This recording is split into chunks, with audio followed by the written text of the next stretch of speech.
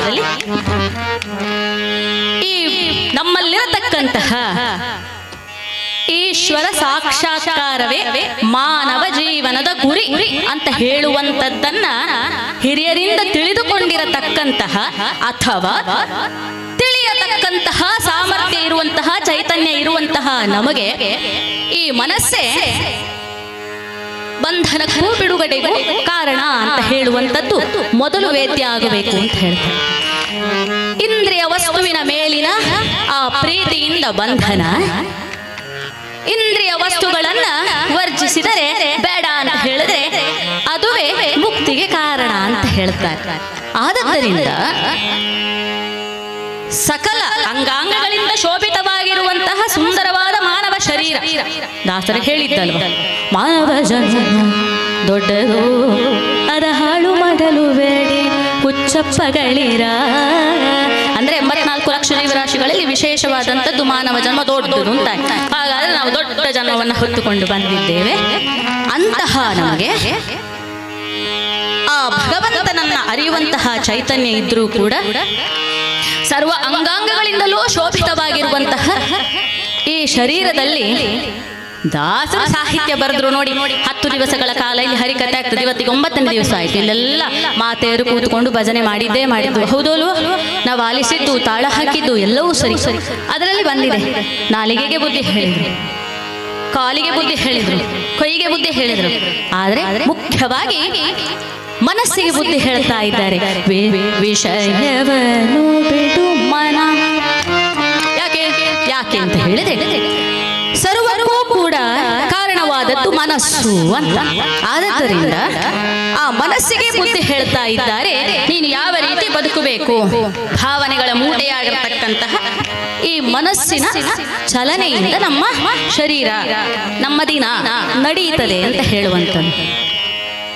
ಚಿಂತೆ ಇರುವುದು ಯಾವತ್ತೂ ಕೂಡ ಮನಸ್ಸಲ್ಲಿ. ನೋಡಿ ಅಂತ ಒಮ್ಮೆಗೆ ಚಿಂತೆ ಉಂಟಲ್ಲ, ಇಷ್ಟೊತ್ತು ಚಿಂತೆ ನೆನಪಿರ್ಲಿಲ್ಲ ಯಾರಿಗೆ. ಯಾಕೆ ಅಂತ ಹೇಳಿದ್ರೆ ಹರಿಯ ಚಿಂತನೆ ಆಗುತ್ತಾ ಇರುವಾಗ ಮನಸ್ಸಿನ ಚಿಂತನೆ ಅದಕ್ಕೆಲ್ಲ ಜಾಗ ಇಲ್ಲ. ಸರಿಯಾಗಿ ಕಿವಿ ಕೊಟ್ಟು ಕೇಳಿದ್ರೆ ಹರಿ ಚಿಂತನೆ ಮಾಡುವಾಗ ಮನಸ್ಸಿಗೆ ಸಂತೋಷ ಆಗಬೇಕು. ಯಾಕಂತ ಹೇಳಿದ್ರೆ ನಮಗೆ ಎಲ್ಲಿಯಾದ್ರೂ ನೋವಾಯಿತು ಅಂತ ಹೇಳಿದ್ರೆ ಡಾಕ್ಟರ್ ಹತ್ರ ಹೋದ್ರೆ ಔಷಧಿ ಕೊಡ್ತಾರೆ ಹಚ್ಚಲಿಕ್ಕೆ. ಮನಸ್ಸಿನೊಳಗಿರುವತಕ್ಕಂತಹ ಗಾಯಕ್ಕೆ ಔಷಧಿಯನ್ನು ಹಚ್ಚುವುದು ಹೇಗೆ? ಮನಸ್ಸು ಎಲ್ಲಿ ಉಂಟಂತ ಕೇಳಿ ಯಾರ ಹತ್ರ ಆದ್ರೆ. ಒಬ್ರು ಇಲ್ಲಿ ತೋರಿಸಿದ್ರೆ ಒಬ್ರು ಇಲ್ಲಿ ತೋರಿಸ್ತಾರೆ, ಎಲ್ಲಿ ಉಂಟಂತಾನೆ ಗೊತ್ತಿಲ್ಲ ಮನಸ್ಸು. ಆದ್ರೆ ಮನಸ್ಸೇ ನಮ್ಮನ್ನ ಕೊಂಡೊಯ್ಯುವಂತಹ ಒಂದು ಸಾರ. ಮನಸ್ಸು ಹೇಳಿದಾಗೆ ನಾವು ಕೇಳಿಬಿಡುವುದು. ಆದ್ದರಿಂದ ಈ ಮನಸ್ಸಿಗೆ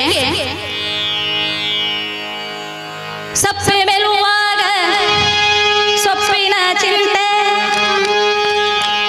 ಸೊಪ್ಪು ಸಿಕ್ಕಾಗ ಉಪ್ಪು ಬೇಕೆಂಬ ಚಿಂತೆ, ಉಪ್ಪು ಸಿಕ್ಕಿದರೆ ತುಪ್ಪ ಸಿಕ್ಕಲಿಲ್ಲಲ್ಲಪ್ಪ ಅಂತ ಚಿಂತೆ, ತುಪ್ಪವು ಸಿಕ್ಕಿದರೆ ಅಯ್ಯಯ್ಯೋ ಕೊಪ್ಪರಿಗೆ ಸಿಕ್ಕಲಿಲ್ಲ ಅಂತ ಹೇಳಿ ಚಿಂತೆ. ಒಟ್ಟಿನಲ್ಲಿ ಮನಸ್ಸಿಗೆ ಚಿಂತೆ ಮಾತ್ರ ಮಾಡ್ಲಿಕ್ಕೆ ಬರುವಂತದ್ದು ಒಂದೇ ಚಿಂತೆ ಮಾಡಿ ಬೇಕು ಬೇಕು ಬೇಕು ಬೇಕು ಬೇಕು ಅಂತ ಹೇಳುವಂತದ್ದು ಮನಸ್ಸು. ಬೇಡ ಅಂತ ಹೇಳ್ತದೆ. ಎರಡೇ ವಿಷಯ, ಒಂದು ಸಾವು, ಇನ್ನೊಂದು ನೋವು. ಒಂದೆರಡು ಪೆಟ್ಟು ಹೊಡೀರಿ. ಬೇಕು ಅಂತ ಹೇಳ್ತೀರಾ ಯಾರಾದ್ರೂ ಪೆಟ್ಟು? ಯಾರು ಸಾಯ್ತಾರೆ ಹೇಳಿ. ನಾಳೆ ನಾನು ಸಾಯ್ತಾನೆ ಹೇಳಿದ್ರೆ ಸಾಯ್ಲಿಕ್ಕೆ ಮನಸ್ಸಿದ್ಯಾ? ಅಯ್ಯೋ ನನ್ನ ಸೊಸೆ ಹೆರ್ಲಿಕ್ಕಾಗಿದೆ ಅಪ್ಪ, ಗಂಡೋ ಹೆಣ್ಣೋ ಮಗು ಅಂತ ಹೇಳಿ ನೋಡಿ ಸಾಯ್ತಾನೆ ಯಮಧರ್ಮರಾಯ ಅಂತ ಹೇಳಲಿಕ್ಕೆ ಆಗ್ತದ? ಬೇಡ ಅಂತ ಹೇಳುದು ಎರಡೇ ಚಲನೆ. ಈ ಮನಸ್ಸಿಗೆ ಎರಡೇ ಚಲನೆ ಬರುದು, ಒಂದು ರಾಗ ಒಂದು ದ್ವೇಷ, ಒಂದು ರಾಗ ಒಂದು ದ್ವೇಷ. ಅದು ಬಿಟ್ರೆ ಬೇರೆ ಬರುವುದಿಲ್ಲ. ಆದ್ದರಿಂದ ನೆನಪಾಯ್ತು ನೋಡಿ, ಕಾರ್ಕಳಪೇಟೆಗೆ ಒಮ್ಮೆ ನಾನು ಹೋಗಿ ಬಂದೆ ಕೂತಾರ್ಲಿಕ್ಕೆ ಅಂತ. ಅಲ್ಲೊಂದು ತೆಂಗಿನಕಾಯಿ ಅಂಗಡಿ, ಅಲ್ಲೊಬ್ಬ ನಾಳ್ದು ಮಕರ ಸಂಕ್ರಾಂತಿ ಅಂತದ್ದು ಬರ್ತದೆ ನಾಳ್ದು ಅಲ್ವಾ, ಆ ದಿವಸಕ್ಕೆ ಒಂದು ತೆಂಗಿನಕಾಯಿ ಬೇಕು ಅಂತ ಮನೆಯವಳು ಹೇಳಿದ್ದಾಳೆ. ಹೋಗಿ ಕೇಳಿದ್ಲಲ್ಲ ನನ್ನ ಅಂಗಡಿಯಲ್ಲಿ, ಅಪ್ಪ ತೆಂಗಿನಕಾಯಿಗೆ ಎಷ್ಟು ರೂಪಾಯಿ? ದೊಡ್ಡದು ಬೇಕಾ ಸಣ್ಣದು ಬೇಕಾ? ನೀನ್ ತೋರ್ಸು, ಬೇರೆ ಬೇರೆ ಸೈಜು ಬೇರೆ ಬೇರೆ ರೇಟಾ? ಹೌದು, ದೊಡ್ಡದು ತಗೊಳ್ತೀನಿ 100 ರೂಪಾಯಿ, ಒಂದು ಸ್ವಲ್ಪ ಸಣ್ಣದಕ್ಕೆ 60 ರೂಪಾಯಿ ಅಂತ ಹೇಳಿದಾಗ, ಸಣ್ಣದು ಸಾಕಯ್ಯ ಎಷ್ಟು ರೂಪಾಯಿ? 60 ರೂಪಾಯಿ. ಅಯ್ಯೋ ಮರೆಯ 50 ಮಾಡ್ಕೋ ಅಂತ ಹೇಳಿದ್ರೆ, 50 ಮಾಡ್ಕೊಳ್ಲಿಕ್ಕೆ ಆಗೋದಿಲ್ಲ, ನೀನು ಅಲ್ಲಿ ಎದುರು ಇನ್ನೊಂದು ಅಂಗಡಿ ಇದೆ, ಅಲ್ಲಿಗೆ ಹೋಗಿ ಎಷ್ಟಪ್ಪ ತೆಂಗಿನಕಾಯಿಗೆ ಇಷ್ಟು ದೊಡ್ಡದು? ಇಷ್ಟು ದೊಡ್ಡದಕ್ಕೆ 50 ರೂಪಾಯಿ ಅಂದ. 40 ಮಾಡ್ಕೊಳಯ್ಯ ಅಂದ. 40 ಆಗೋದಿಲ್ಲ, ಬೇರೆ ಅಂಗಡಿಗೆ ಹೋಗು ಅಂತ ಕಳಿಸ್ತಾನೆ. ಮತ್ತೊಂದು ಅಂಗಡಿಗೆ ಬಂದ. ಎಷ್ಟಪ್ಪ ತೆಂಗಿನಕಾಯಿಗೆ ಇಷ್ಟು ಕೊಡ್ತು ಅಂತ ಹೇಳುವಾಗ 40 ರೂಪಾಯಿ ಅಂತ ಹೇಳುವಾಗ 30 ಮಾಡ್ಕೊಳಯ್ಯ, ಅದೇ 40 ರೂಪಾಯಿ ಹೇಳ್ತೀನಿ ನೀನು ಅಂತ ಹೇಳ್ದಾನೆ. ಅಲ್ಲಿ 60 ಹೇಳುವಾಗ 50, 50 ಹೇಳುವಾಗ 40, 40 ಹೇಳುವಾಗ 30. ನಿಂದು ಬೇಡ ಅಂತ ಹೇಳಿ ಮತ್ತೊಂದು ಅಂಗಡಿಗೆ ಹೋದಾಗ ಹೇಳ್ತಾನೆ, ಅಲ್ಲಪ್ಪ ಇವ ಕಾರ್ಕಳ ಪೇಟೆ ಸುತ್ತಲಿಕ್ಕೆ ಸುಮಾರು ಹೊತ್ತಾಯ್ತು, ಆಗ್ಲಿಂದ ಸುತ್ತಾ ಇರ್ತಾನೆ, ನಿನಗೆ ಎಂತ ಬೇಕದ್ದೆ ಅಂತ. ಅಲ್ಲ ಮರೆ ಒಂದು ತೆಂಗಿನಕಾಯಿ, ಅಲ್ಲ ಒಂದು ತೆಂಗಿನಕಾಯಿಗೆ ನೀನು ಎಷ್ಟು ಸುತ್ತುದ, ನಿನ್ನ ಸಮಸ್ಯೆ ಅಂತ. ಅಲ್ಲ ಅವ್ರದ್ದು ಎಂತ ಕಾಸ್ಟ್ಲಿ, ತುಂಬಾ ಕಾಸ್ಟ್ಲಿ ಅದು. ಆದ್ರಿಂದ ಸರಿ ಬಿಡು, ನೀನು ಹೇಗೋ ಹಬ್ಬಕ್ಕೆ ಬೇಕು ಅಂತ ಹೇಳ್ತಾ ಇದೆಯಲ್ಲ, ತಗೋ ಒಂದನ್ನ ನಾನು ನಿನಗೆ ಪುಕ್ಸಟ್ಟೆ ಕೊಡ್ತೇನೆ, ತಗೊಂಡು ಹೋಗು ಫ್ರೀ ಅಂತ. ಹಾಗೆ ಹೇಳ್ದ, ಹೇಗೋ ಫ್ರೀ ಕೊಡ್ತಾ ಇದೆಯಲ್ಲ, ಒಂದ್ ಯಾಕೆ ಇನ್ನು ಸಹ ಒಂದು ಕೊಡು ಒಟ್ಟಿಗೆ. ಇದು ನೋಡಿ ಮನಸ್ಸಂದ್ರೆ ಹಿಂಗೆ, ಬೇಕು ಸಿಕ್ಕಿತು ಅಂತಾದ್ರೆ ಕೊಡು ಕೊಡು ಕೊಡು ಕೊಡು ಕೊಡು ಅಂತ ಹೇಳ್ತದೆ. ಆದದ್ದರಿಂದ ಇದನ್ನೇ ಹೇಳಿದ್ದು, ರಾಗ ದ್ವೇಷ ಎರಡೇ ಗೊತ್ತಿರೋದು. ನಮಗೆ ಏಟು ಬಿದ್ರೆ ಬೇಡ, ಒಳ್ಳೇದಾಗ್ತದಂತಾದ್ರೆ ಕೊಡು ಅಂತ ಹೇಳುವಂಥದ್ದು. ಆದದ್ದರಿಂದ ಈ ಮನಸ್ಸಿಗೆ ಬುದ್ಧಿ ಹೇಳ್ತಾ ಇದ್ದಾರೆ ದಾಸರು. ಏನು ಅಂತ ಹೇಳಿದ್ರೆ, ವಿಷಯವನ್ನು ಬಿಡು ಮನ. ಈ ತರ ಆಸೆ ಆಕಾಂಕ್ಷೆ ಎಲ್ಲ ಬೇಡಪ್ಪ ನಿನಗೆ. ನೋಡು ನೀನೇನು ಮಾಡಬೇಕಾದದ್ದು ಅಂತ ಹೇಳಿದ್ರೆ, ಹರಿನಾಮ ಭಕ್ತಿ ಹೇಳಿ ಘರ್ಜಿಸುತ್ತ ಪಾಡು. ಯಾಕೆ ಅಂತ ಹೇಳಿದ್ರೆ, ಒಂದು ಕ್ಷಣ ಮನಸ್ಸನ್ನ ನೋಡ್ಲಿಕ್ಕೆ ಶುರು ಮಾಡಿ. ಯಾಕಂತ ಹೇಳಿದ್ರೆ ನಾವು ಉಸಿರಾಡ್ತಿದ್ದೇವೆ ಅಂತ ಹೇಳಿ ನೋಡುದಿಲ್ಲ. ನನಗೆ ಹೇಳುವಾಗ ಸುಮಾರು ಜನ ನೋಡಿ, ಹೌದಲ್ಲ, ನಾವು ಉಸಿರಾಡ್ತಾ ಇದ್ದೇವೆ ಅಂತ ಎಷ್ಟೊತ್ತು ಯಾರಿಗೆ ಗಮನವೇ ಇರಲಿಲ್ಲ ಉಸಿರಲ್ಲಿ. ಆದ್ರಿಂದ ಈ ಮನಸ್ಸು ಕೂಡ ಹಾಗೆ ಎಲ್ಲವನ್ನು ಕೂಡ ನೋಡ್ತಾ ಇರ್ತದದು. ಆ ಮನಸ್ಸಿಗೆ ವಿಪರೀತ ಕೆಲಸವನ್ನ ಕೊಡಬೇಕು, ಕೊಟ್ಟಾಗ ಮಾತ್ರ ಅದು ನಮ್ಮ ದಾರಿಗೆ ಬರ್ತದೆ ಅಂತ ದಾಸರು ಹೇಳ್ತಾ ಇದ್ದಾರೆ. ಆದ್ರಿಂದ ಒಬ್ಬನಿಗೆ ಒಂದು ಮರ ಕಡಿಲಿಕ್ಕೆ ಒಬ್ಬ ಮರ ಕಡಿಲಿಕ್ಕೆ ಹೋಗುವಾಗ ಅವನಿಗೆ ಒಂದು ಮರದಲ್ಲಿ ಒಂದು ಪಿಶಾಚಿ ಸಿಕ್ಕಿತು. ಅದು ಬಂದು ಇವನ ಎದುರು ನಿಲ್ತು, ನೋಡಪ್ಪ ನೀನು ಈ ಮರವನ್ನ ಕಡಿಯದೆ ಬಿಟ್ರೆ, ಯಾಕಂತ ಹೇಳಿದ್ರೆ ನಾನು ಅದರಲ್ಲಿ ವಾಸ ಮಾಡ್ತಾ ಇದ್ದೇನೆ, ನೀನು ಹೇಳಿದಾಗೆ ನಾನು ಕೇಳ್ತೇನೆ. ಆದ್ರೆ ಒಂದು ವಿಷಯ, ನನ್ನನ್ನು ನೀನು ಸುಮ್ಮನೆ ಕೂತ್ಕೊಳ್ಳಿಕ್ಕೆ ಬಿಡಬಾರ್ದು, ಕೆಲಸ ಕೊಡ್ತಾ ಇರಬೇಕು ನನಗೆ. ಆದ್ರೆ ನೀನು ಹೇಳಿದ ಎಲ್ಲ ಕೆಲಸ ಮಾಡ್ತೇನೆ ಅಂತ. ಸರಿ, ಒಂದು ಮರ ಅಲ್ವಾ, ಅದನ್ನ ಬಿಡುವ. ನೀವು ಮರ ಬಿಟ್ಟ ಅಂತ ಹೇಳಿ ಪಿಶಾಚಿ ಸಹಾಯಕ್ಕೆ ಬರ್ತದೆ. ಏನು ಬೇಕು ಅಂತ ಹೇಳಿದ್ರೆ, ನೋಡುವ ಈ ಸಣ್ಣಗಿನ ಮರದ ಕೆಳಗೆ ನನಗೊಮ್ಮೆ ಮಲಗಬೇಕು ಅಂತ ಆಗಿದೆ, ಒಂದು ಮಂಚ ಬರಲಿ ಅಂತ ಹೇಳಿದ ಕೂಡಲೇ ಒಂದು ಠಾಣ್ ಅಂತ ಹೇಳಿ ಮಂಚ ಬಂತು. ಒಂದು ದಿಂಬು ಬರಲಿ ಅಂತ ಹೇಳಿದ ಕೂಡಲೇ ಠಾಣ್ ಅಂತ ಹೇಳಿ ಒಂದು ದಿಂಬು ಬಂತು. ಇನ್ನು ನಾನು ಮಲಗಬೇಕು ಅಂತ ಆಲೋಚನೆ ಮಾಡುವಾಗ ಕಾಲು ಒತ್ತಿಸ್ಕೊಳ್ಬೇಕು ಅಂತ ಆಯ್ತು. ಕಾಲು ಒತ್ತಿಸ್ಕೋ ಅಂತ ಹೇಳುವಾಗ ಒತ್ತಾ ಇತ್ತದು ಕಾಲು. ಇವನಿಗೆ ನಿದ್ರೆ ಬಂತು. ನಿದ್ರೆ ಬಂದ ಕೂಡ ದಿಮ್ಮಿಸಿತ್ತು, ನನಗೆ ಕೆಲಸ ಕೊಡು, ಕಾಲು ಒತ್ತಿ ಆಯ್ತು ನನ್ನದು, ಬೇರೆ ಕೆಲಸ ಕೊಡು. ಇವನಿಗೆ ಊಟ ಮಾಡ್ಲಿಕ್ಕೆ ಬಿಡುದಿಲ್ಲ, ತಿಂಡಿ ಮಾಡ್ಲಿಕ್ಕೆ ಬಿಡುದಿಲ್ಲ, ನಿದ್ದೆ ಮಾಡ್ಲಿಕ್ಕೆ ಬಿಡುದಿಲ್ಲ, ಕೆಲಸ ಕೊಡ್ತಾನೆ ಇರಬೇಕು. ಇವನಿಗೆ ತಲೆ ಬಿಸಿ ಆಯ್ತು, ಏನು ಮಾಡುದು. ಮನಸ್ಸಂದ್ರೆ ಹೀಗೆ, ಪಿಶಾಚಿಯ ಹಾಗೆ, ಕೇಳಿದ್ದನ್ನೆಲ್ಲ ನಾವು ಕೊಡ್ತಾ ಹೋದ್ರೆ ಮತ್ತೂ ಕೊಡು ಮತ್ತೂ ಕೊಡು ಮತ್ತೂ ಕೊಡು ಅಂತ ಹೇಳುತ್ತದಂತೆ. ಹಾಗೆ ಒಂದು ಉಪಾಯ ಮಾಡಿದ, ಸರಿ ನೀನು ಹೋಗು, ಅಲ್ಲಿ ದೂರದಲ್ಲಿ ಒಂದು ಕಂಬ ಕಾಣ್ತಾ ಉಂಟಲ್ಲ, ಕಂಬವನ್ನು ತೆಕ್ಕೊಂಡು ಬಾ ಇಲ್ಲಿಗೆ. ಕಂಬವನ್ನು ತೆಕ್ಕೊಂಡು ಬಂತು ಪಿಶಾಚಿ. ಈಗ ನಾನು ಹೇಳುವವರೆಗೆ ಅದನ್ನ ಹತ್ತಬೇಕು ಇಳಿಬೇಕು, ಹತ್ತಬೇಕು ಇಳಿಬೇಕು, ನಾನು ನಿಲ್ಲಿಸು ಅಂತ ಹೇಳುವವರೆಗೆ ನೀನು ಆ ಕೆಲಸವನ್ನು ಬಿಡ್ಕೂಡುದು ಅಂತ ಹೇಳಿ ಇವಾಗ ಗಟ್ಟಿ ಮಲಗಿದೆ. ಅದಕ್ಕದೇ ಕೆಲಸ. ಹಾಗೆ ನಮ್ಮ ಮನಸ್ಸು ಕೂಡ ಅದನ್ನ ಮಂಗನಿಗೆ ಹೋಲಿಕೆ ಮಾಡಿದ್ದಾರೆ. ಈ ಪಿಶಾಚಿ ತರವೇ ಅದು ಕೂಡ. ಯಾಕೆ ಅಂತ ಹೇಳಿದ್ರೆ, ಒಂದು ಸಲ ಕಾಫಿ ಕುಡಿಬೇಕು ಅಂತ ಆದ್ರೆ ಮರುದಿವಸ 10 ಗಂಟೆಗೆ ನಿನ್ನೆ ಕುಡಿದಿದ್ದೇನೆ ನಾನು ಕಾಫಿ, ಇವತ್ತು ಸಿಕ್ಕಿದ್ರೆ ಆಗ್ತಿತ್ತು, ಮತ್ತೆ ಕಾಫಿ ಬೇಕು ಅಂತ ಹೇಳ್ತದೆ ಮನಸ್ಸು. ನೀವು ಏನನ್ನು ಬೇಕಾದ್ರೂ ಕೊಟ್ಟು ನೋಡಿ, ಅದಕ್ಕೆ ಹಿತ ಅಂತ ಆಗುವಂತದ್ದನ್ನ ಮತ್ತೆ ಮತ್ತೆ ಮತ್ತೆ ಮತ್ತೆ ನಿಮಗೆ ಅರಿವಿಲ್ಲದೆ ನಿಮ್ಮ ಹತ್ರವೇ ಕೇಳಿಸಿಕೊಳ್ತದೆ. ಆದದ್ದರಿಂದಲೇ ವಚನಕಾರರು ಈ ಮಾತನ್ನ ಹೇಳಿರುವಂತದ್ದು. ಮನವೆಂಬ ಮರ್ಕಟನೋ ತನುವೆಂಬ ವೃಕ್ಷವನ್ನೇರೇ, ಇಂದ್ರಿಯಗಳೆಂಬ ಶಾಖೋಪಶಾಖೆಗೆ ಹಾರಿ, ವಿಷಯಗಳೆಂಬ ಫಲಗಳ ಮೆಲುತಿಹುದು. ಮನವೆಂಬ ಮರ್ಕಟ. ಯಾಕೆ ಮರ್ಕಟ ಅಂತ ಹೇಳಿರುವಂಥದ್ದು ಅಂತ ಹೇಳಿದ್ರೆ, ಒಂದು ಕಡೆ ಒಂದು ಮಂಗ ಸಂಜೆಯ ಹೊತ್ತಿಗೆ ಮುಸ್ಸಂಜೆ ಆಗಿದೆ. ಮರದಿಂದ ಮರಕ್ಕೆ ಹಾರಿ, ಮರದಿಂದ ಮರಕ್ಕೆ ಹಾರಿ, ಒಂದು ತೋಟದಿಂದ ಇನ್ನೊಂದು ತೋಟಕ್ಕೆ, ಇನ್ನೊಂದು ತೋಟದಿಂದ ಮತ್ತೊಂದು ತೋಟಕ್ಕೆ ಹೋಗಿ ಬೇಕಾದಷ್ಟು ಹಣ್ಣು ಹಂಪಲನ್ನೆಲ್ಲ ತಿಂದುಕೊಂಡು ಬಂದಾಗ ಇಲ್ಲಿ ಕಾರ್ಕಳದಲ್ಲಿ ಒಬ್ಬರ ಮನೆಗೆ ಬರುವಾಗ ಅದಕ್ಕೆ ಬಾಯಾರಿಕೆ ಆಯ್ತಲ್ಲ ಅಂತ ಹೇಳಿ ಒಂದು ಮರದ ಬುಡದಲ್ಲಿ ಮಣ್ಣಿನ ಮಡಕೆಯಲ್ಲಿ ನೀರಿಟ್ಟಿದ್ದಾರೆ. ಅದು ಎಂತ ನೀರು ಅಂತ ನೀವು ನೋಡ್ಕೊಂಡು, ನೀರ ಗೊತ್ತಿಲ್ಲ. ಅದನ್ನು ಕುಡಿಯಿತು. ಅದನ್ನ ಕುಡ್ದಾಗ್ಬೇಕಾದ್ರೆ ಸ್ವಲ್ಪ ಹೊತ್ತಲ್ಲಿ ವಾಲಾಡ್ಲಿಕ್ಕೆ ಶುರುವಾಯಿತು. ವಾಲಾಡ್ತಾ ಇರ್ಬೇಕಾದ್ರೆ ಕಾಲಿಗೊಂದು ಚೇಳು ಕಚ್ಚಿತು. ಅಷ್ಟು ಹೊತ್ತಿಗೆ ಏನು ಮಾಡುತ್ತದೋ, ಮುಂದೆ ಹೋಗ್ತದೆ. ಕತ್ತಲೆ ಆಯಿತು. ಆ ಊರಿನ ಹೆಬ್ಬಾಗಿಲಲ್ಲಿ ಒಂದು ದೊಂದಿಯನ್ನು ಇಟ್ಟಿದ್ದಾರೆ. ಆ ದೊಂದಿಗೆ ಕೈ ಹಾಕಿ ಅಷ್ಟೇ. ಆಮೇಲೆ ಏನು ಅಂತ ಸುದ್ದಿ ಕೇಳಬೇಕಾ? ಆದದ್ದರಿಂದಲೇ ಇದನ್ನ ಸುಭಾಷಿತದಲ್ಲಿ ಹೇಳಿದ್ದಾರೆ ನೋಡಿ. ಏನು ಅಂತ ಹೇಳಿದ್ರೆ, ಮರ್ಕಟಸ್ಯ ಸುರಾಪಾನಂ ಮಧ್ಯೆ ವೃಶ್ಚಿಕ ದಂಶನಂ ತನು ಮಧ್ಯೆ ಭೂತ ಸಂಚಾರೋ ಯದ್ವಾ ತತ್ವ ವಿನಶ್ಯತಿ ಅಂತ ಹೇಳಿ. ಆದದ್ದರಿಂದ ಮಂಗನಿಗೆ ಹೆಂಡ ಕುಡಿಸಿ ಚೇಳು ಕಚ್ಚಿ ಭೂತ ಹೋಗಿದ್ರೆ ಹೇಗಿರ್ತದೋ ಹಾಗೆ ಇರ್ತದೆ ಮನಸ್ಸು. ಆದದ್ದರಿಂದಲೇ ವಿಶೇಷವಾಗಿ ಮನಸ್ಸಿಗೆ ಬುದ್ಧಿ ಹೇಳುವಂಥದ್ದು. ಯಾಕೆ ಅಂತ ಹೇಳಿದ್ರೆ, ಮನಸ್ಸು ಹೇಗೆ ವರ್ತನೆ ಮಾಡುತ್ತದೋ ಅದೇ ರೀತಿ ನಡೀಲಿ ಅಂತ ಬಿಡುವಂತವನನ್ನ ಮಂಗ ಅಂತ ಕರೀತಾರೆ. ಆದದ್ದರಿಂದ ವಿಷಯವನ್ನು ಬಿಡು ಮನ, ನೀನು ವಿಷಯವನ್ನು ಬಿಡ್ಲಿಲ್ಲ ಅಂತ ಆದ್ರೆ ಈ ರೀತಿ ಕಷ್ಟ ಬರಬೇಕಾಗುತ್ತದೆ. ಆದದ್ದರಿಂದಲೇ ಸುಂದರವಾಗಿ ಹೇಳುತ್ತಾರೆ, ವಿಷಯವನ್ನು ಯಾಕೆ ಬಿಡಬೇಕು ಮನಕ್ಕೂ ಸಹ ಪ್ರಶ್ನೆ ಬರುವುದಿಲ್ವಾ? ಏನು ಹರಿದಾಸರೇ, ನಿಮಗೆ ಇಷ್ಟು ಜನ ಇದ್ದಾರೆ, ಅವರ ಕೈಕಾಲೆಲ್ಲ ಕಾಣುವುದಿಲ್ಲ, ನೀವು ಡೈರೆಕ್ಟ್ ಆಗಿ ಏನ್ ಮಾಡ್ತಾ ಇದ್ದೀರಿ? ಮನಸ್ಸಿಗೆ ಕೈ ಹಾಕಿ ತಿವಿತಾ ಇದ್ದೀರಿ. ಯಾಕೆ ಅಂತ ಹೇಳಿದ್ರೆ, ಭಗವದ್ಗೀತೆಯಲ್ಲಿ ಶ್ರೀಕೃಷ್ಣ ಪರಮಾತ್ಮ ಹೇಳಿದ್ದಾರೆ, ಧ್ಯಾಯತೋ ವಿಷಯಾಂ ಪುಂಸ ಸಂಗಸ್ತೇಷು ಭಜಾಯತೆ ಸಂಗ ಸಂಜಯತೆ ಕಾಮ ಕಾಮ ಕ್ರೋಧೋ ವಿಜಾಯತೆ ಕ್ರೋಧಾತ್ ಭವತಿ ಸಂಮೋಹ ಸಂಮೋಹಾತ್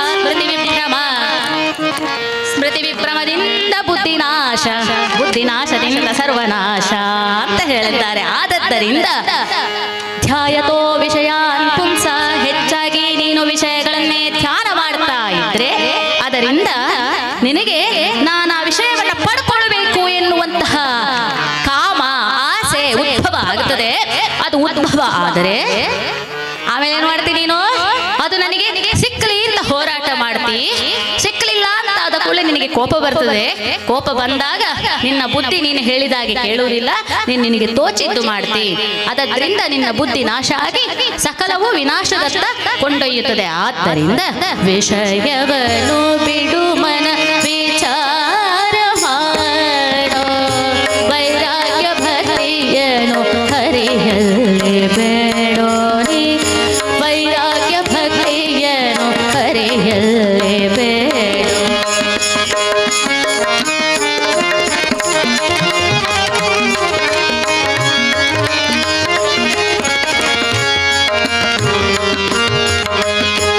ಆಧ್ಯಾತ್ಮದ ಹಾದಿಯಲ್ಲಿ ಮನಸ್ಸು ಗಟ್ಟಿಯಾಗಬೇಕು. ಮನಸ್ಸು ಗಟ್ಟಿಯಾದ್ರೆ ಇಂದ್ರಿಯಗಳು ಸಡಿಲ ಆಗುತ್ತದೆ. ಆದದ್ದರಿಂದ ಗರ್ಭವಾಸದಿಂದ ಇಷ್ಟು ವರ್ಷ ನಾನು ಬದುಕಿ ಬಂದಿದ್ದೇನೆ. ಈ ಬದುಕಿನಲ್ಲಿ ನಾನು ಸುಖ ಕಂಡದ್ದು ಕಡಿಮೆ, ಕಷ್ಟವೇ ನನಗೆ ಜಾಸ್ತಿ ಅಂತ ಹೇಳಿ ಚಿಂತಿಸಿ ಚಿಂತಿಸಿ ಚಿಂತಿಸಿ ನಮಗ ವೈರಾಗ್ಯ ಬರಬೇಕು ಅಂತ ಹೇಳ್ತಾರೆ. ಈ ಸಂಸಾರ ನಮಗೆ ಬೇಡ. ಯಾಕೆ? ಕಾಡ ಬೆಳದಿಂಗಳು ಸಂಸಾರ ಕತ್ತಲೆ ಬೆಳದಿಂಗಳು, ಕಾಡ ಬೆಳದಿಂಗಳು ಸಂಸಾರ ಕತ್ತಲೆ ಬೆಳದಿಂಗಳು, ಉಂಟಾದ ಕಾಲಕ್ಕೆ ನೆಟ್ಟರು ಎಷ್ಟರು ಬಂಟರಾಗಿ ಬಂದು ಬಾಗಿಲ ಕಾಯ್ವರು, ಉಂಟಾದ ತನ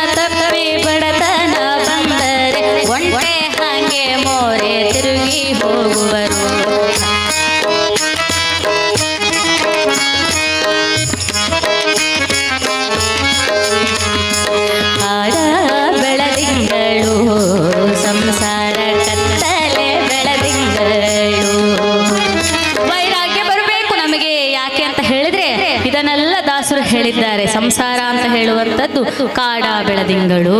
ನಮ್ಮಲ್ಲಿ ಎಲ್ಲ ಇದೆ, ದುಡ್ಡಿದೆ, ಕಾಸಿದೆ, ಐಶ್ವರ್ಯ ಇದೆ, ಬಂಧು ಇದೆ, ಬಳಗ ಇದೆ, ಎಲ್ಲವೂ ಇದೆ. ಆಗ ನಮ್ಮಲ್ಲಿ ದುಡ್ಡಿಲ್ವೋ, ಬಡತನ ಬಂತು, ಎಲ್ಲೋ ನೋಡಿದಾಗ ಉಂಟು, ಎಲ್ಲಿ ಅಂತ ಗೊತ್ತಿಲ್ಲ ಆಯ್ತಾ ಅಂತ ಹೇಳಿ ನೇರ ಹೋಗಿ ಬಿಡ್ತಾರೆ. ಒಂಟೆ ಹಾಗೆ ಮುಖವನ್ನ ತಿರುಗಿಸಿಕೊಂಡು ಹೋಗಿ ಬಿಡ್ತಾರೆ ಅಂತ ಹೇಳಿ. ಆದದ್ದರಿಂದ ವೈರಾಗ್ಯ ಬರಬೇಕು. ಅಲ್ಲದಾಸ್ರೆ ನೀವು ಹೇಳ್ತೀರಿ ವೈರಾಗ್ಯ ಬರ್ಬೇಕಂತ. ವೈರಾಗ್ಯ ಹೇಗೆ ಬರುವುದು ಅಂತ ಹೇಳಿದ್ರೆ ಶ್ರವಣದಿಂದ ವೈರಾಗ್ಯ ಬರ್ತದೆ. ನೋಡಿ, ಇದನ್ನೆಲ್ಲ ಹೇಳುದು ಎಂತದಕ್ಕೆ ಮತ್ತೆ? ಯಾಕೆಂತ ಹೇಳಿದ್ರೆ ನಮ್ಗೆ ವೈರಾಗ್ಯ ಬರಲಿ ಅಂತ. ಹಾಗಾದ್ರೆ ವೈರಾಗ್ಯ ಅಂತ ಹೇಳಿದ್ರೆ ಎಂತದಾಸ್ರೆ ಅಂತ ಕೇಳಿ ನೋಡುವ. ಪ್ರಪಂಚ ಸಾಕು ಅಂತ ಆಗಬೇಕು, ಭಗವಂತ ಬೇಕು ಅಂತ ಆಗಬೇಕು, ಅದನ್ನು ವೈರಾಗ್ಯ ಅಂತ ಕರೀತಾರೆ. ನಮಗೆ ಸುಮಾರು ಸಲ ಬರ್ತದಪ್ಪ. ಮನೆಯಲ್ಲಿ ಹೆಂಡತಿ ಮಕ್ಕಳು ಹೇಳಿದಾಗೆ ಕೇಳದೇ ಇರುವಾಗ ಕೂತಲ್ಲಿ ನಿಂತಲ್ಲಿ ದುಡ್ಡು ಕಾಸು ಕೇಳಲಿಕ್ಕೆ ಶುರು ಮಾಡಿದೆ, ಯಪ್ಪ ಈ ಪ್ರಪಂಚವೇ ಸಾಕಪ್ಪ ಅಂತ ಆಗ್ತದೆ. ದೇವ್ರು ಮಾತ್ರ ಬೇಕು ಅಂತ ಆಗಲ್ಲ. ಯಾಕೆ ಅಂತ ಹೇಳಿದ್ರೆ ನಮಗೆ ಪ್ರಪಂಚದಲ್ಲಿ ಪ್ರೀತಿ, ದೇವ್ರ ಮೇಲೆ ವೈರಾಗ್ಯ. ಯಾವಾಗಲೂ ನೋಡಿದ್ರು ಹೀಗೆ ಅಲ್ವಾ ನಾವಿರುವುದು. ಆದದ್ದರಿಂದ ಅದರಿಂದಲೇ ಹೇಳಿರುವಂತದ್ದು. ಇದನ್ನೆಲ್ಲ ಕೇಳಿ ಕಾಡ ಬೆಳದಿಂಗಳು ಅಂತ ಹೇಳಿ, ವಿಷಯವನ್ನು ಬಿಡು ಮನಸ್ಸು ಅಂತ ಹೇಳಿ, ಈಸಬೇಕಿದ್ದ ಜಯಿಸಬೇಕು ಅಂತ ಹೇಳಿ, ಹರಿಸ್ಮರಣೆಯನ್ನ ಮಾಡಬೇಕು ಅಂತ ಹೇಳಿ, ನಾಲಿಗೆಗೆ ಭೂಷಣ ನಾರಾಯಣ ನಾಮ ಅಂತ ಹೇಳಿ, ಇದನ್ನೆಲ್ಲ ಹೇಳಿ ಆಗುವಾಗ ಈ ಸಂಸಾರ ಬೇಡ ನನಗೆ ಅಂತ ಅನ್ನಿಸ್ಲಿ ನಿನಗೆ.